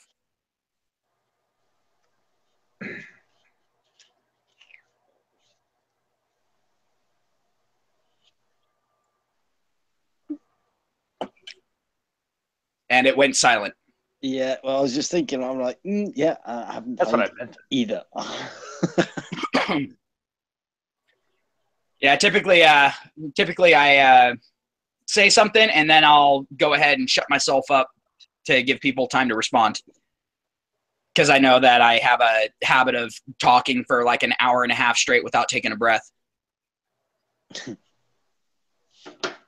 Not bad for a smoker. Yeah. Anyway, guys, on that note, I'm going to hit the hay, man, because it's like 2 a.m. now. So. All right, man. Have yourself a good one, Dilligaff. Thanks for coming on the stream. I've been missing everybody. Yeah, pleasure, man. Well, give us a shout, man. Next time we'll work out how to get drunk and do a live stream. We'll bring Holy with you. Bring Holy on as well, man. It'll be a right laugh. Yeah, for sure. It'll be good for Google. Hopefully y'all can go ahead and understand me with my southern accent. Cool. All right, gentlemen, a pleasure as always, and I shall catch you later. Good night, fellas. Have a good one, man. Good night. Night. So, Holy, was there anything you wanted to say about the whole showing others that they have a choice? Try to get back onto the main subject of the stream. Now that I've been off subject for about half an hour now. I mean, all right, let me ask you this: are you a MGTOW? Yes, I am. Okay, I figured but I just always have to ask, you know. But yeah, like with me, when I sit there and I say showing others that they have a choice, I mean just kind of like bringing it up and that sort of thing. Like, have you ever had an experience like that? Not really. No. Not much. Not really. No. Oh yeah, you said you that people think that you're celibate because of religious reasons, if I remember correctly. Yeah, most. Yes. Yeah. So you're not one of those MGTOWs that goes out and just puts people on blast, huh? Heck no. I never talk usually. Fair enough. Yeah. Yeah, no, Neo. I'm with you on that one. Like it took me a while to finally become a confirmed MGTOW. Just because the thing is most of the MGTOWs that I had interactions with were a little bit more on the hardcore side, as opposed to like the type of MGTOW that I am. Like like some people will say I'm an extreme MGTOW. Some people will say that I'm a MGTOW light. I consider myself more of a moderate MGTOW. You know, it's all like I try to apply a little bit more logic than the more hardcore MGTOWs. I'm not going to say militant because there are a couple militants, but I'm not going to mention any names. But I don't. It's because I don't like to dog on other MGTOW channels, not unless they start beef with me first. But you know, me, I'm one of those ones. Like, I don't think that every single woman in the world is made of pure fucking evil. You know, I'm not one of those. But also at the same time, it's all like, it's just like with any snake, you know, that snake might not necessarily have the intention of fucking your world up. But if you poke it with a stick, it's going to fuck your world up. You know? So be cautious. That's all I'm saying. And a lot of people, you know, take issue with my views as far as that goes.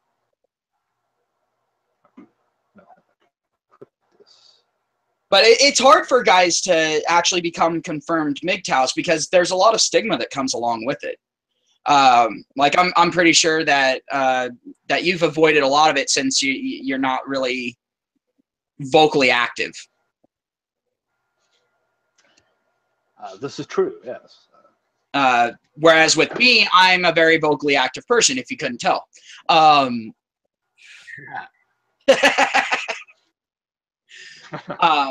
But also the thing is I also lack something that a lot of people have, and that's the self-preservation instinct as far as society is concerned.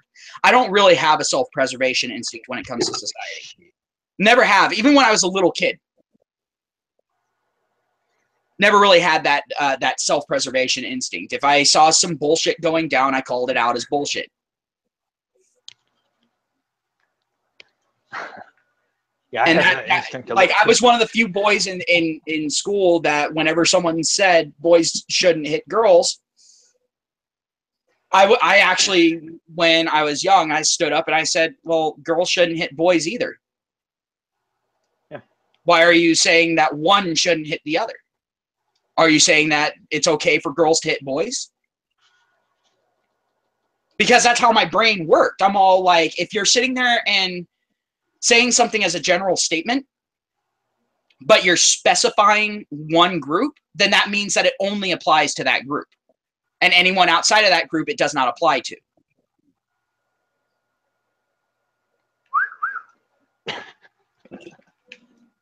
But that's how, that's just how my brain's always functioned. I guess people are going to just continuously say that that means it's not functioning properly, but you know, these are also the same people that go in for gender studies. But I actually said that to a teacher, and I actually got suspended for 2 days for it. Good. It was fucking awesome, though, because the thing is my mom and dad, when they were told what I had said and what the initial statement was, they said, why are you suspending him? He's right. And so they said, well, the suspension stands. You know, he was arguing with a teacher in class and disrupting class. And my folks were like, oh, okay. And 8 hours later, we were in Disneyland. Nice. Fucking awesome, dude. Like, the vast majority of the times that I got suspended, I got rewarded. Because my folks were all like, you didn't do anything wrong. We're not going to sit here and punish you. We're going to reward you for this shit. It wasn't always like Disneyland or anything, because that's a long-ass fucking drive away, and that's expensive shit. And like I said, I didn't come from a rich family. But, you know, they would take me out to, like, Chuck E. Cheese or take me to Waterworks Park or something like that. You know, they'd take me somewhere fun. Or they'd buy me a new video game and let me stay up all night, all that sort of shit.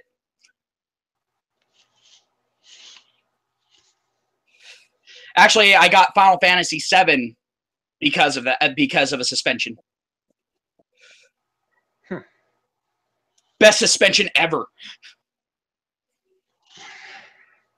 I was one of those kids that never got in trouble or anything like that his entire school career. See, I consistently got into trouble. But again, it was because... Balls. Oh, Neo said something. 1 second. Neo said, I wanted to defend women because I do like them, but the truth is self-preservation makes me make out. Good Lord. That was loud. Women have too much legal and social advantage to have a balanced relationship. Yeah, no, seriously, Neo, that's absolutely true. And yes, my folks did stand by me. That's one of the reasons why now that my dad's in need, I'm here for him, is because they consistently stood by me. I mean, hell, there was one time that a suspension happened where my dad actually got so pissed off at the principal that he actually went across the table at him on my behalf. And the thing is my dad wasn't a really big guy, but he was a very solid man. And when I say he went across the table at him, that's not exactly accurate. My dad went through the table at him. Went from sitting down to having that motherfucker pinned up against the wall.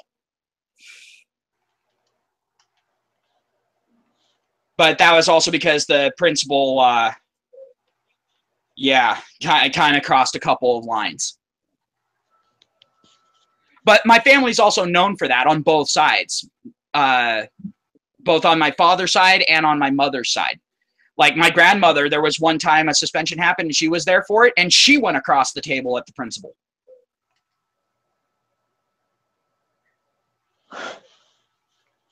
The principal was just lucky that there wasn't a letter opener, because she would have grabbed it and thrown it at him.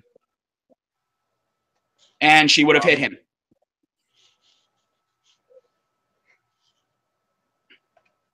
Sorry, I didn't mean to interrupt you there. I don't know, I was just commenting. But yeah, no, because my grandmother, she was raised with Native Americans. So she knew how to throw anything that had a blade or a point on it. Nice. There were a couple times I ducked a couple of knives. I have a good many, actually. I actually throw knives sometimes for fun. I'm actually pretty good. Yeah, throwing knives are fucking awesome. I love throwing knives. I love hatchets, tomahawks, shuriken. Oh, yeah. Definitely prefer ninja stars, though. Kind of hard to miss with those. Yeah. I had a friend that had some. I don't have any of the throwing stars, though. Yeah. Like me and my friends would always make the paper ones in class, and we'd start throwing them at each other. It was funny. One time, one of my friends missed me, and it flew up, and it hit my teacher in the back of the head. The teacher picked it up and threw it back at us. Turned into a paper ninja star fight in class. That was one of the best teachers ever. Fucking gotta love science class. But the thing is he then sat there and made us do homework on the aerodynamics of it. Welcome to 8th grade. But I was in an advanced placement science class, so. I was a JROTC kid back in high school. Yeah, I was in JROTC for 2 years. And then I ended up stopping that because I just didn't have time with that between football, Boy Scouts, then NJROTC, the color guard in NJROTC, rifle spinning, everything else. I was all like, yeah, I there's just not enough time in the day. Nope. But I absolutely loved rifle spinning. Holy crap, that was the best part of NJROTC for me. Oh, It is pretty great. oh. For anyone who has never spun a rifle or seen someone spin a rifle, look up a YouTube video on it. It is fucking amazing. Except whenever you hit yourself in the head. Because that sucks. Because those rifles are full weight. But yeah, the maximum overhead spin that I managed to get was a 16 spin. Yeah, I wasn't that great at it. I was really good at the transitions. I was amazing at running, though. Oh my god. A woman will never see any value in you because of your origin and your country. Not necessarily. Women will see value in you if they think that there's something that they can bleed from you. Yeah. And I chose my words very carefully there. Women tend to, in my opinion, a lot of women tend to act more like leeches than humans nowadays. I'm not saying every woman, but a lot of women are that way. You know, it's more of a, what can they get from you, and fuck your feelings. Fuck you as another human being, because they can't admit that, because if they admit that you're a human being, then that means that they were that shitty to another human being, therefore lessening their value as a human being.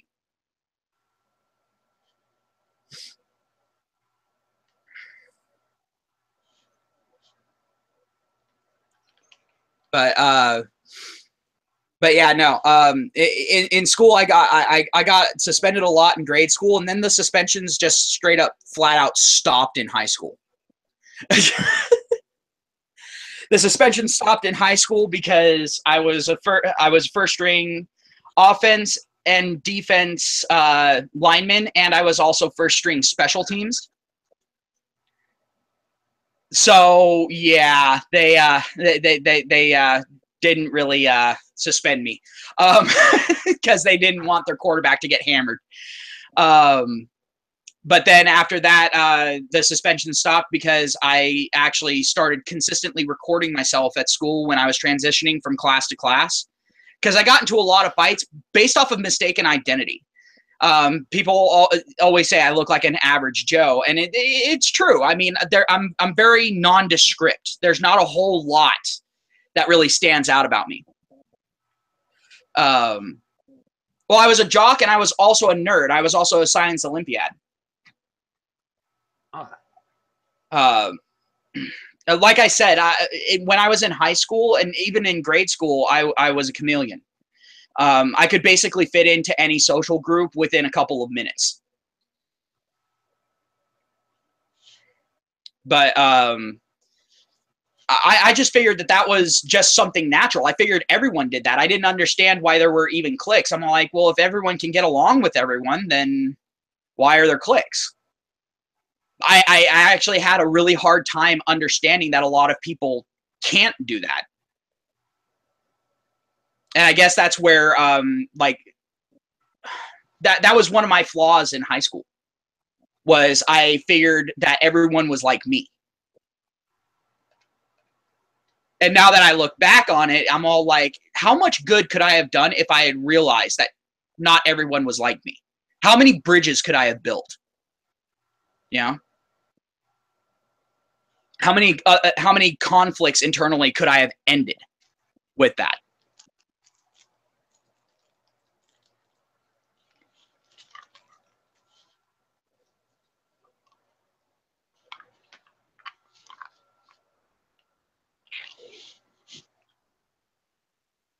Yeah, well, German women tend to be cunts, by my experience, Trance.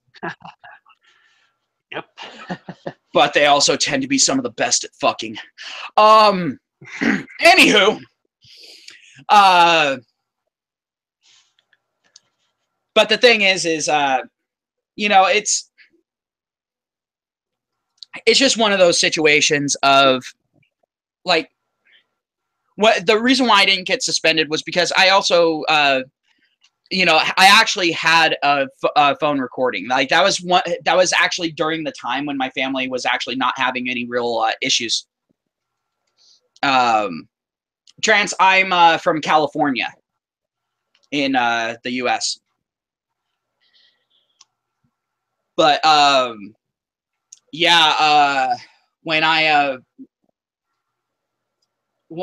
like a lot of the fights that I got into, I actually ended up becoming friends with the people that I got into fights with. It was kind of weird. But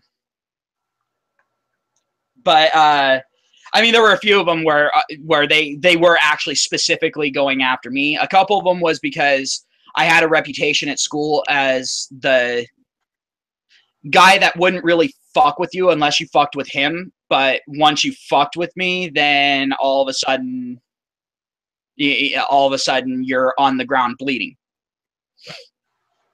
I had that reputation. And so then people decided, you know, oh, well, prison rules, you know, go after the guy who's known to be the best fighter. And so they would come up and they would just surprise attack me from behind. And the next thing you know, I've got two teachers trying to pin me the fuck down and failing horribly at that while this guy's buddies are fucking dragging him off, trying to get him out of my line of sight. So I'll calm down. I'm sitting here going forward with these teachers grabbing a hold of me by the throat and by the hips and all that, and I'm just dragging them forward like they don't even exist.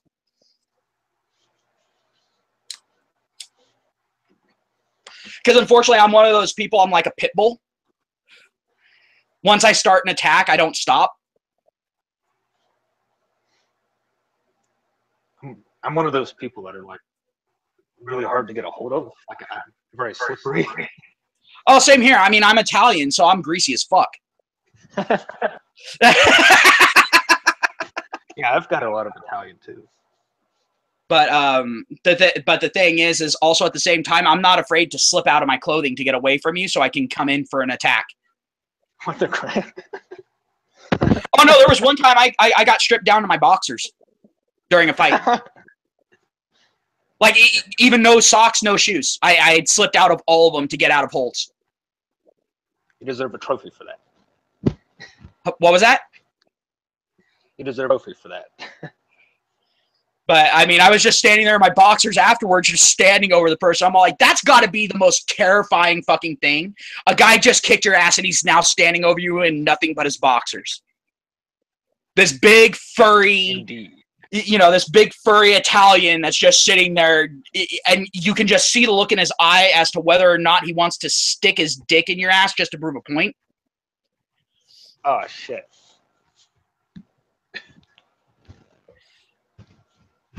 It was funny because my teachers were actually laughing at that fight.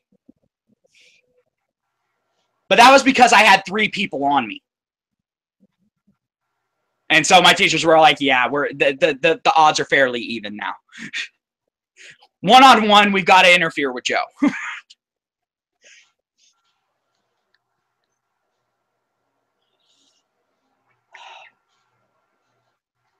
And that's as close to my real name as you fuckers are going to get.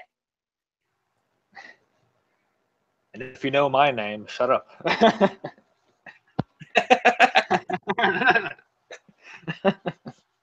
But yeah, but the thing is like a lot of people,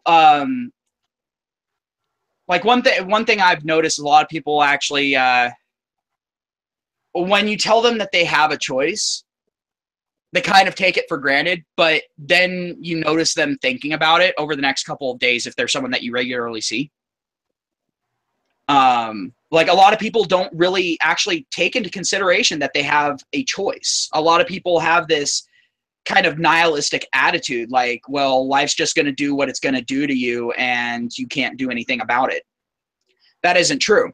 You can make choices.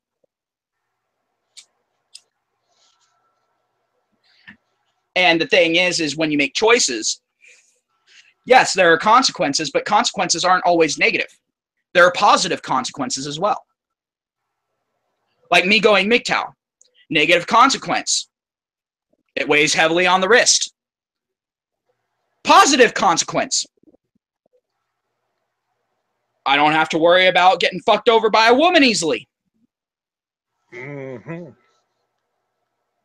Although I've already been kind of fucked over by a woman. Although it's kind of funny because she's a little bit pissy because of the 67% drop in my child support payments that I have to make. I'm like, ha ha, sucker. But yeah, but like everyone doesn't realize. And yeah, Neo, MGTOW is the safest choice, but it's also not the easiest choice. Yeah.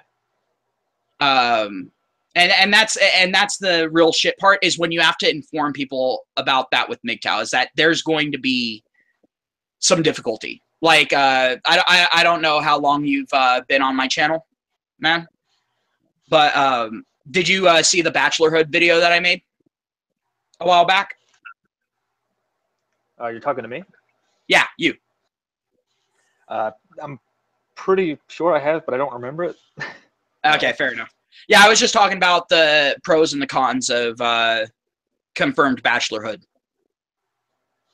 And you know how people are well, Neo, if you haven't seen it, you really should watch that video.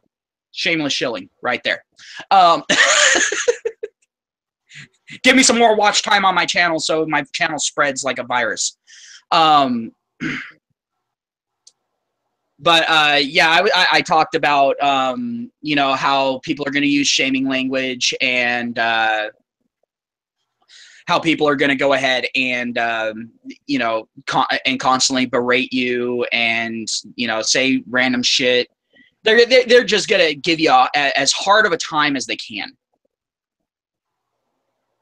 But the thing is you just got to let that shit roll off, because the thing is the more people are sitting there and trying to shame you back onto the plantation, you know you're doing a better job.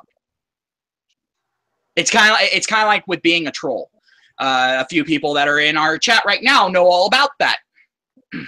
Yeah, I'm talking about you, Trance. But it's just like being a troll. The more pissed off someone gets, the better job you're doing as a troll. It's kind of the same thing. Being a confirmed bachelor is being the ultimate troll to women. Because the fact of the matter is you're pissing them off because they can't get your resources. And nothing will piss a woman off worse than that. When she wants those fucking resources, when she wants your attention, and you don't even give her the time of day. So, of course, then they're going to sit there and try to make you look like a bad guy, because they're not going to sit there and admit, oh, well, the only reason why I'm pissed off at him is because he's not giving me everything that I fucking want, and I'm a spoiled little cunt. Yeah. They're not going to admit that. So they have to try to make you look like the bad guy or make you look like you're in some way defective. Well, here's the question. If you're so fucking defective, why do they want you so bad? Just saying. You know?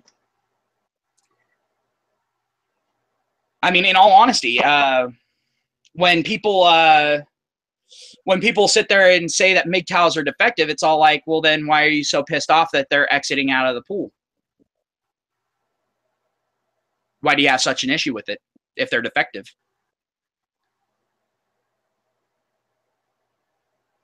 Just, you know, it doesn't make sense to me. And I'm pretty sure it doesn't even make sense to them. They don't even fucking know the answer for it. A few of them will sit there and say, well, the thing is they're damaging other people. It's all like, how are they damaging people? By sharing their experiences, by showing people that they can be more successful when they're not tied down to a fucking ball and chain. Exactly. That they're going to make a better living by being out in the wilds and living their life the way that they want to live it, instead of being on the fucking field picking cotton for the slave master pussy owner. I mean, damn, you know, oh my God, that is so fucking damaging, right? Well, it's damaging to women, just like the Civil War was damaging to, you know, Southern slave owners. Just like it was damaging to the Democrats. Yeah, a lot of people don't know that about the Democrats. Democrats fought against ending slavery. Funny, isn't it? They're still fighting against ending slavery. They're fighting for segregation, yet again. So at least they're staying true to their colors, right? And then also at the same time, they're fighting to keep minorities dependent on the government and keeping them from actually making something of themselves. But now they're also just targeting men in general, trying to sit there and say, yeah, no, all of you should be slaves because we want you to be. No other reason. And so, of course, MGTOW is absolutely terrifying to the left at this point. Especially whenever we can just sit there and just put out the statistics and not have to say another damn thing. Not have to engage with them on that personal level. If most men knew, they would at least be, you know, purple pill, as people say. Yeah. And the thing is more and more men are finding this out because it's getting really hard to avoid that information. You have to be actively trying to avoid it. But the thing is, if you're trying to actively avoid it, then you already know of it. And it's already been planted. That seed's already been planted. And the thing is what, you know, it's all like, what is fertilizer? Shit, right? Well, the thing is that seed's been planted and the left just keeps shoveling shit onto it. Well, what's it going to do to that seed? It's going to cause it to grow fast. The more shit they pile on, the faster it grows. Welcome to Farming 101, people. Yeah. Oh, yeah, that monster's starting to kick in. I was an addict, too, in high school. What was that? Too, back in high school. Virtue is the only way to freedom. To a degree, yes, I agree with that. But I am not necessarily a virtuous person. And I'm still free, so. I mean, I do have my own virtues, don't get me wrong. Don't get me wrong. But my virtues tend to differ from the vast majority of people. I mean, yeah, I was raised Christian, so I have a lot of Christian virtues. But also at the same time, at this point, I'm kind of agnostic. You know, like, yeah, I believe that there's a God out there, but I don't really think that any one religion has it 100% right. And the only reason why I say that is because look at every religion. I mean, you know, you got Catholicism. I sit there and I call Catholicism a cult. But this is also coming from an ex-Catholic. You know? So, of course, I'm going to call it a cult. How many ex-Catholics don't call Catholicism a cult? Yeah, I'm a Protestant.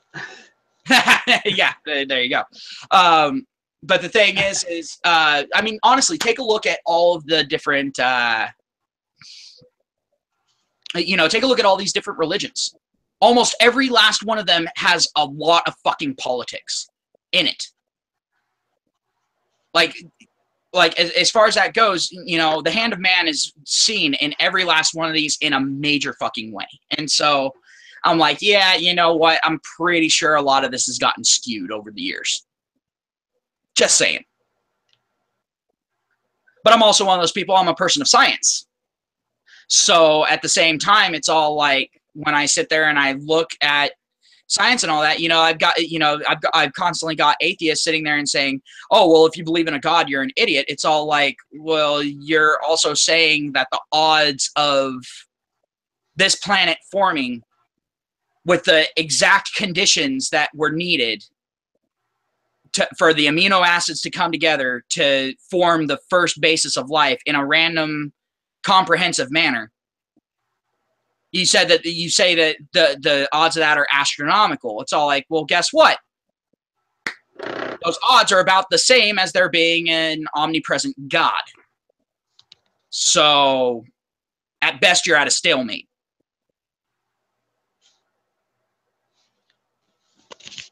Yeah, it's all like you can't definitively prove that you're right, and religious people can't definitively prove that you're wrong. So you're at a stalemate. Just shut the fuck up. Stop calling each other stupid when you're all fucking stupid. And the thing is that's the thing. Everyone on this fucking planet is stupid. You want to know why? Because it's part of our nature. It is part of human nature to be a fucking moron. Some people partake in that a little bit more than others. But still, you know, it just kind of comes with the territory. I have to kind of agree with you and disagree with you on that, Neo. Neo says, order does not come from chaos. I am very easily able to extract order from chaos. I thrive in a chaotic environment.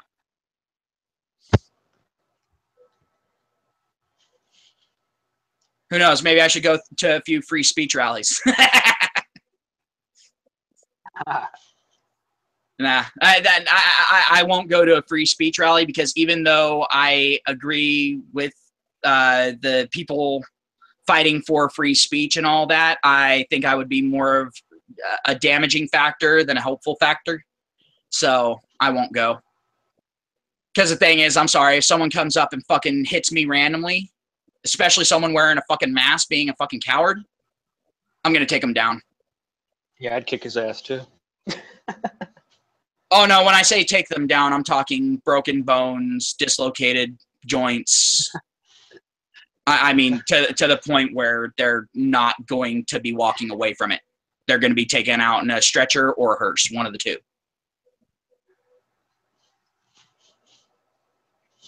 But that's because I fully believe in self-defense. Same here. And if someone comes up and attacks me, I'm assuming that they were attacking me to kill me. Because I always assume the worst of humanity.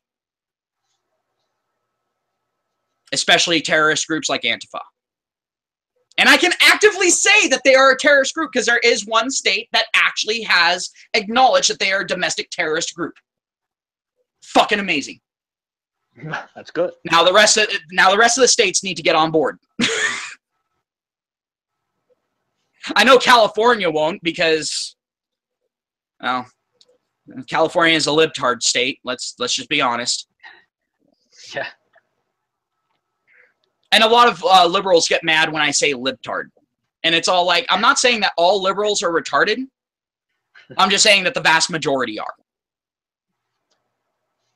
There are a few liberals that are sitting there and going, yeah, you know what, I'm siding with the conservatives at this point because the conservatives are right and the quote-unquote liberal party isn't so liberal anymore.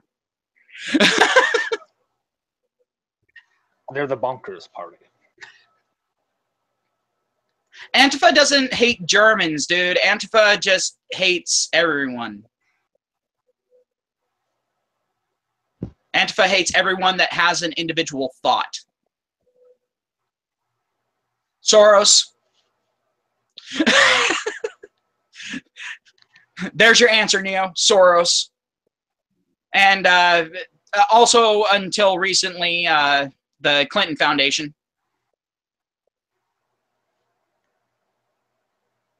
I'm sure there's a few other people.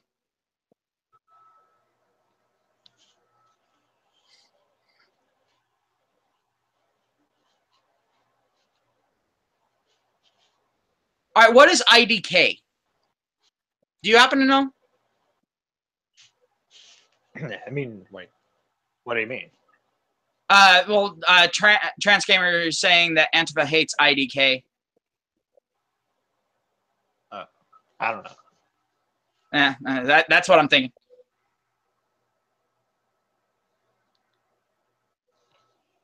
Dude, everywhere in California is a strange place, dude. Like, let's be honest. Everywhere in California is a strange place. California is the freak show of the U.S.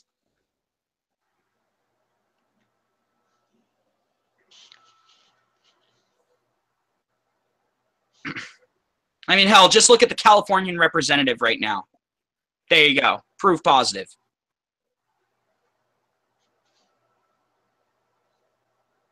I still think that it's funny, though, that, so many quote unquote Californians. A lot of California people are here in Kansas City. Yeah, those are the ones that were smart enough to get the fuck out. Like, seriously, if I could move out of California today, I would. Like, oh my God. Part of me wants to move to Poland. Me too. Me too. Like, it seems like Poland's one of the few sane countries left.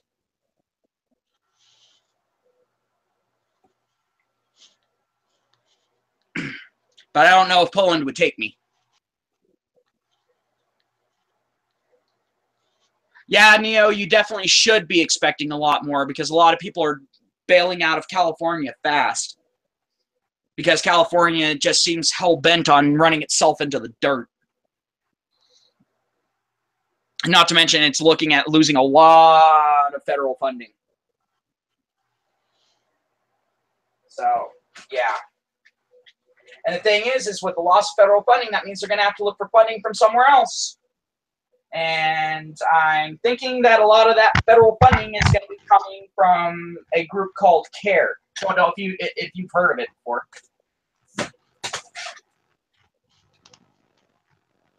Hey, Holy, have you heard of a group called CARE? No, I have not. Well, basically, they're a Muslim activist organization type of thing. They claim to be about the rights of Muslims, but they're really about Muslim superiority and about the capitulation of anyone who is non-Muslim. That's actually one of the groups that the Californian Board of Teachers and Board of Education has aligned with.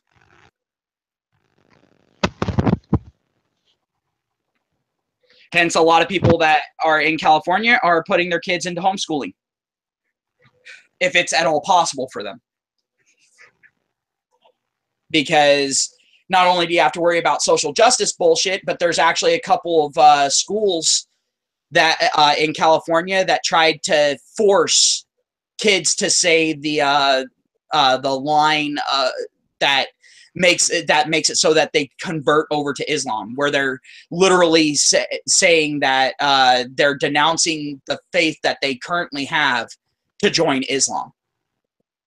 What? They tried to force students to do that. Well, yeah. Yeah, no, parents did not take kindly to that one.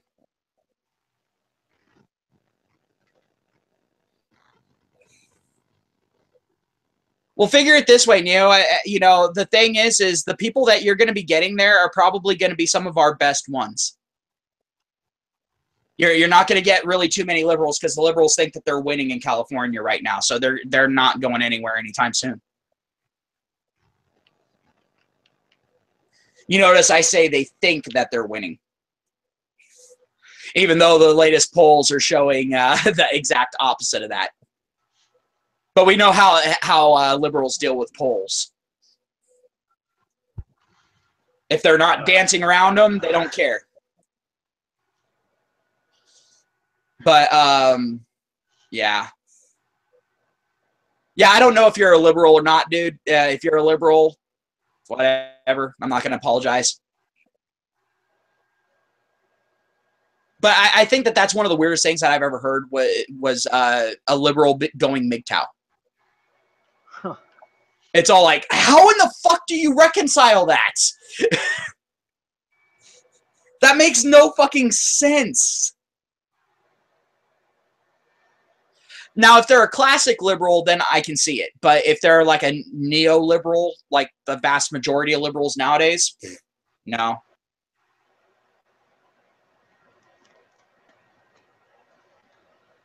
Well, yeah, because the thing is remember, dude, like even where I live, which is actually considered technically a low-cost living area, the cheapest rent that you will find, the absolute cheapest rent that you will find for a single room flat is about $600 a month. Dang. That's for a single room flat.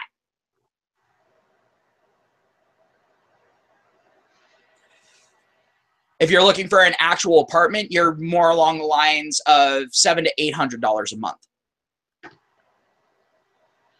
If you're looking to rent a house, you're looking at about $1,500 to $3,000, somewhere around in there, per month.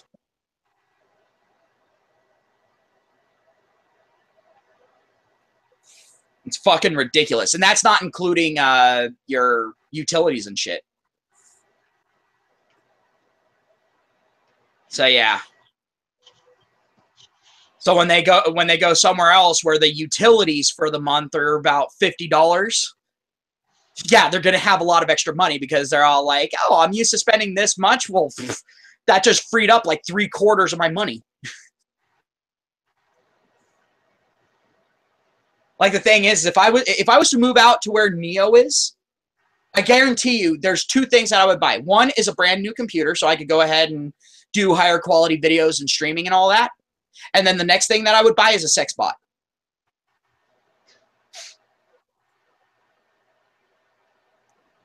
Yep. You are too quiet. Yes, I am. See, the thing is, I was raised to worry about the quiet ones. Yeah, I am pretty dangerous. Yeah. See, when I say like Neil, when I say a single like a flat here, I'm not talking about a studio apartment. A studio apartment is better than a fucking flat. Huh.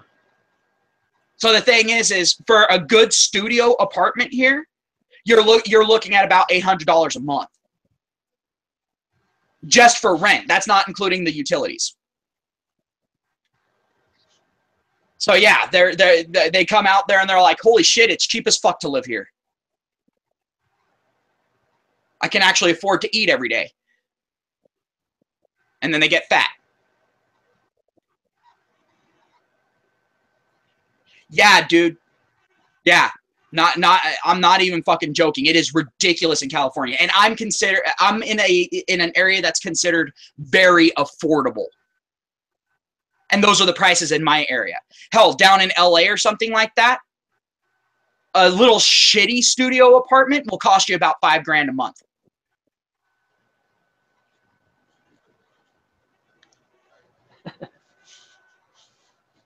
Hurrah for transsexual lesbians going their own way. What the fuck? What the fuck? You can thank me later. Oh God. No, it was funny. I actually know a person that transitioned from male to female. Actually went through the full transition. Isn't one of those ones that just cross dresses and says that they're transitioning and never goes through the transition. They actually went through and actually got the surgery. They're on the hormones and all that sort of thing. Yeah. Makes a better woman than any woman I've ever fucking met. Probably. Not even fucking joking. Yeah, Neo. Yeah, it's that expensive in California. It's not as bad as New York though, where it can cost you up around $7,000 for the same flat. Like everyone's sitting there and just, like, I don't know how people afford to live in those areas. I really don't. Like I'm all like, if my rent is enough to buy a used car every fucking month, I ain't fucking living there. It ain't fucking happening. I can't reconcile that. Well, like I've said in previous streams, Neo, I can't because my daughter, it would end up completely fucking up the whole situation. Once my daughter's a little older, oh yeah. And once my dad kicks the bucket. Well, the thing is if I'm being honest, it's not going to be too much longer on that. I know that sounds really harsh and a really bad thing to say. And I'm not hoping for it to happen anytime soon, but I'm just being realistic. I mean, with all the health problems that my dad has, he's probably only got a couple of years left at most.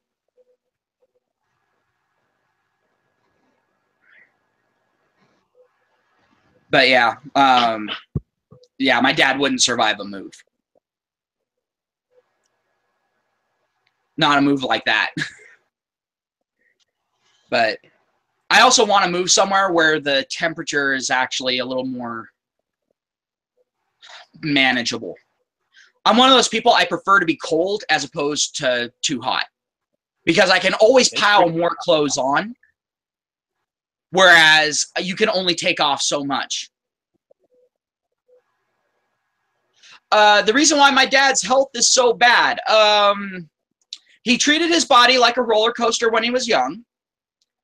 And he refuses to listen to the doctors now. That's the reason why, Neo. My dad's slowly killing himself.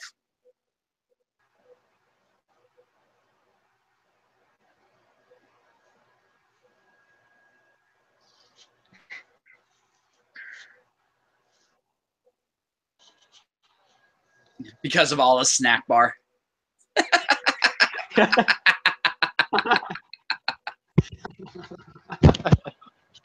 Oh no! Did you hear that they're trying to do a thing over in oh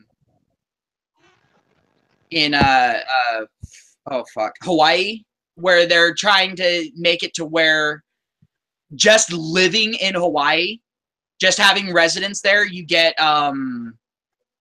you get a certain amount of money just for living there, kind of like what they do in Alaska. Yeah. Yeah, they're trying to fucking do that in Hawaii. I'm all like, why would you fucking do that? So like, you guys are a tourist location. You don't want that influx of people. Trust me. I live in California. I know what that shit's like. You don't want to do that. With Alaska, at least it freaking makes sense, you know? Yeah, well, I mean, figure it this way. Like, Alaska would be a perfect place for me to go as a MGTOW. In all honesty, Alaska is the perfect place for MGTOWs to live. You want to know why? Because it's 40 men to 1 woman. That is the ratio in Alaska. So there's a lot of sanity up there with a severe deficit of insanity.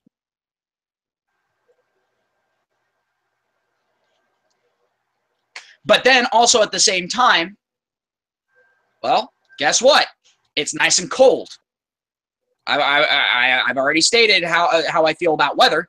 I would rather be cold than too hot.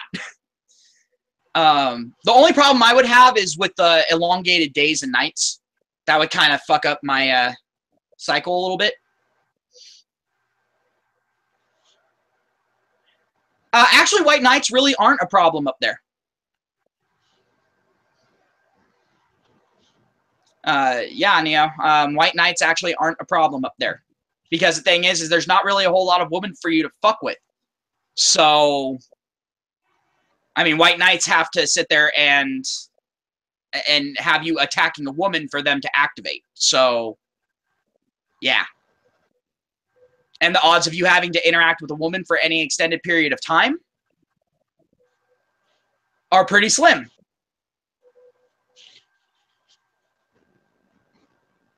I mean, you don't want to go up there to date. I mean, that's for damn sure. Not unless, you know, you're like, hey, you know, but that's about it.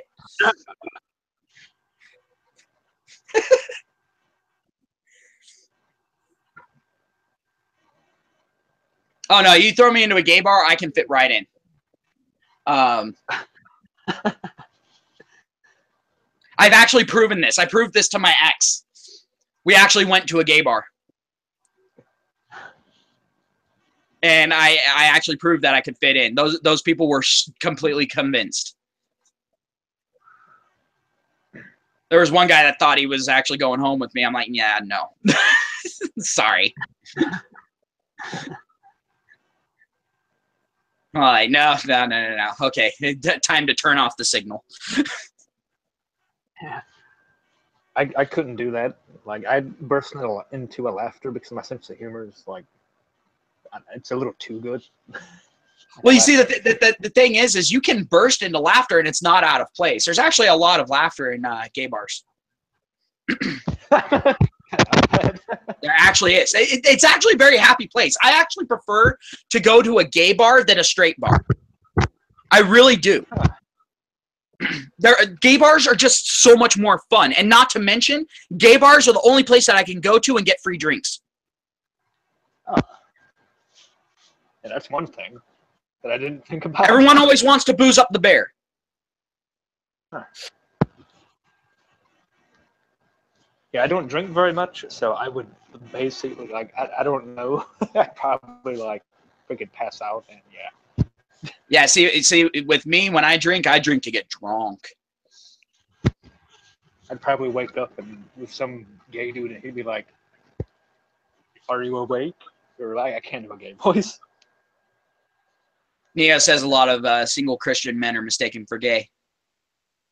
Are you mistaken for gay? I was like bullied once by some chick that was saying that, but no one ever thought that. Because my, you know. Well, the thing is Neo, when you say particularly if they're older men, the reason why is because, like I was actually kind of touching on before, actually this kind of gets us back into the actual subject that I started out on. A lot of people don't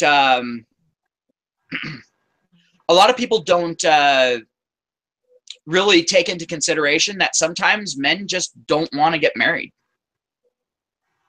They don't observe that as a viable option. And that's because, you know, you've got feminism, which sits there and says that men should marry women. But the thing is that men should have to prove themselves marriable to women, and that the women shouldn't have to prove themselves to be marriable to men. But then also at the same time, if a man either fails to find a woman to marry, or if he refuses to marry a woman that is subpar, then yeah,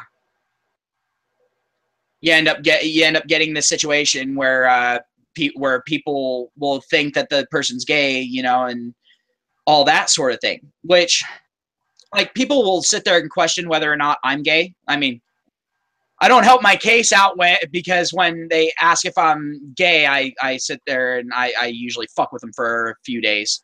But, you know, I don't help my own situation out there.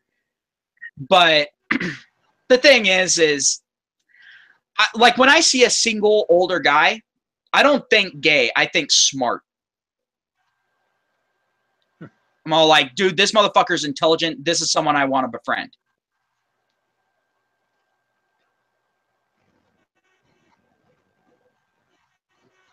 Well, I can't blame you, Neo. Neo says that his mother was a feminist, and that's mostly why he didn't want to date. Yeah. Well, you should thank your mother for being a feminist, because she showed you how ugly women can truly be. Yeah. With her feminist aspect. I'm not saying that your mom's a bad person or anything, but love is a tyranny. Period. End of story. It's a man submitting to the tyranny of a woman. That's pretty much what it is at this point.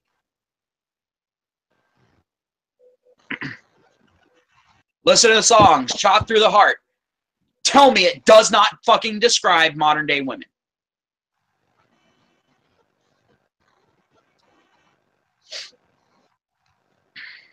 Now, a lot of people give me a hard time for bringing up that song just because of who sings it. I'm all like, dude, the message is clear enough for me. I don't care who sings it. If the message is on point, I'm going to bring it up.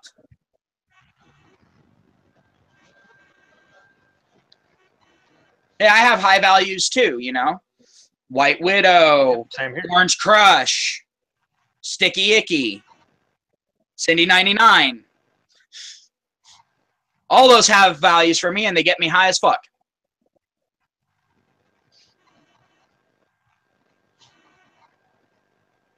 Yep. Seriously. Like to any guys who are looking to date. Sweet. How's it going, values? So apparently all I have to do is do a live stream and I start popping up in video choices again. I take a couple days off and no one's ever heard of my existence. I come back, do one live stream, and I'm popping up in random people's shit. Well, welcome to the stream, MGTOW values.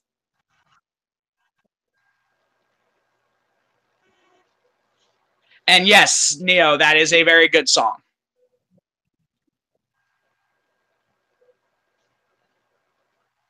Oh, thanks, man. I appreciate it. It's SFM. Yep, SFM's here too. Awesome.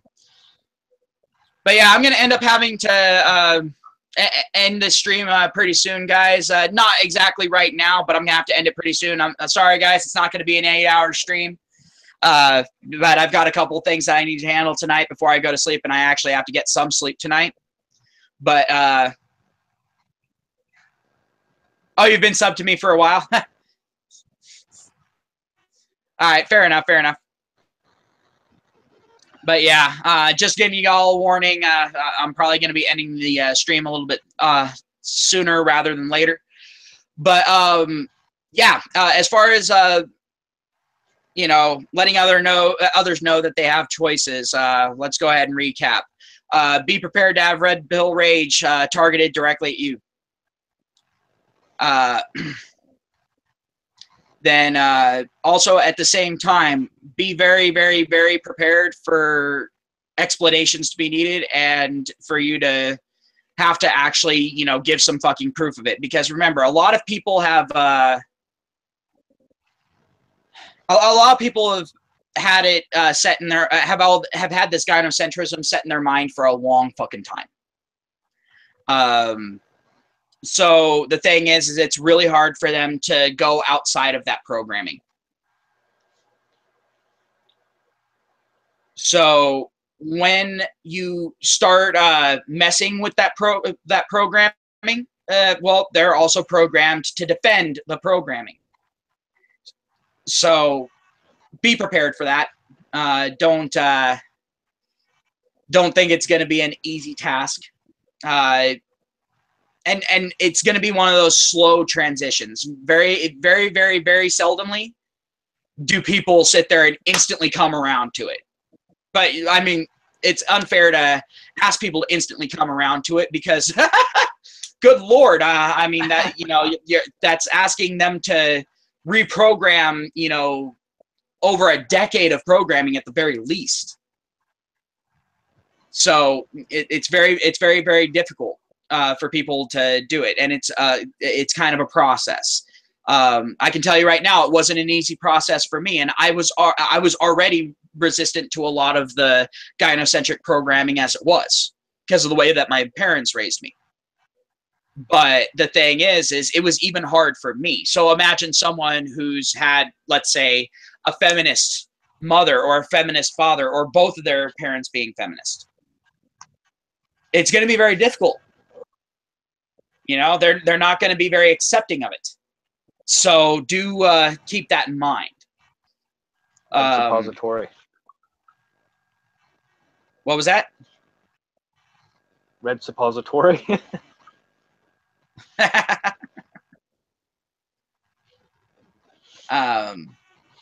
But just also remember, when someone's going through red pill rage, absolutely no one is safe. So even if it's your best friend and you just red pilled them and they've started down that path, be there for them, but also be ready to duck and cover. Red pill rage takes no prisoners. And the thing is everyone's going to have a different amount of time that they're going to experience that red pill rage. You know, there's going to be some people that are going to get over it in a month. There's going to be some people that are going to be in that red pill rage for a year afterward. Like me, I'm for the most part over my red pill rage. But, yeah. You know, it still pops up every once in a while. Every once in a while, I start to rage. In fact, in my last live stream, you guys saw my red pill rage start to rear its ugly head again. But yeah. So do keep it in mind that when someone's going through red pill rage, remember they're detoxing. So you know, be supportive, but also don't let yourself be too much of a punching bag. But also at the same time, don't let them relapse as well. You know, keep reminding them the reason why they're going through this. Because that's one of the worst things to do to someone is red pill them and then let them relapse. Because once they relapse in, it's almost impossible for them to get back off of it again. So do keep that in mind, guys. But yeah, I'm going to go ahead. I'm going to end on that note. So y'all have a good day. Thanks for coming on to the stream, Holy. Next time you come on to a stream, don't be so quiet. I'll try. We'll have to go ahead and get like a remote dog shock collar, and so I have the remote, you have the collar on, so that way anytime you're too quiet for too long, I can go ahead and hit the button. Get you to make some noise. You'll hear me screaming a lot. Like, ah! I like it when they scream. Oh, but all right, guys, have yourselves a good one. Stay safe, stay free. Thanks to everyone who's come in here and contributed to the conversation. Have yourselves a great day. Talk to y'all later.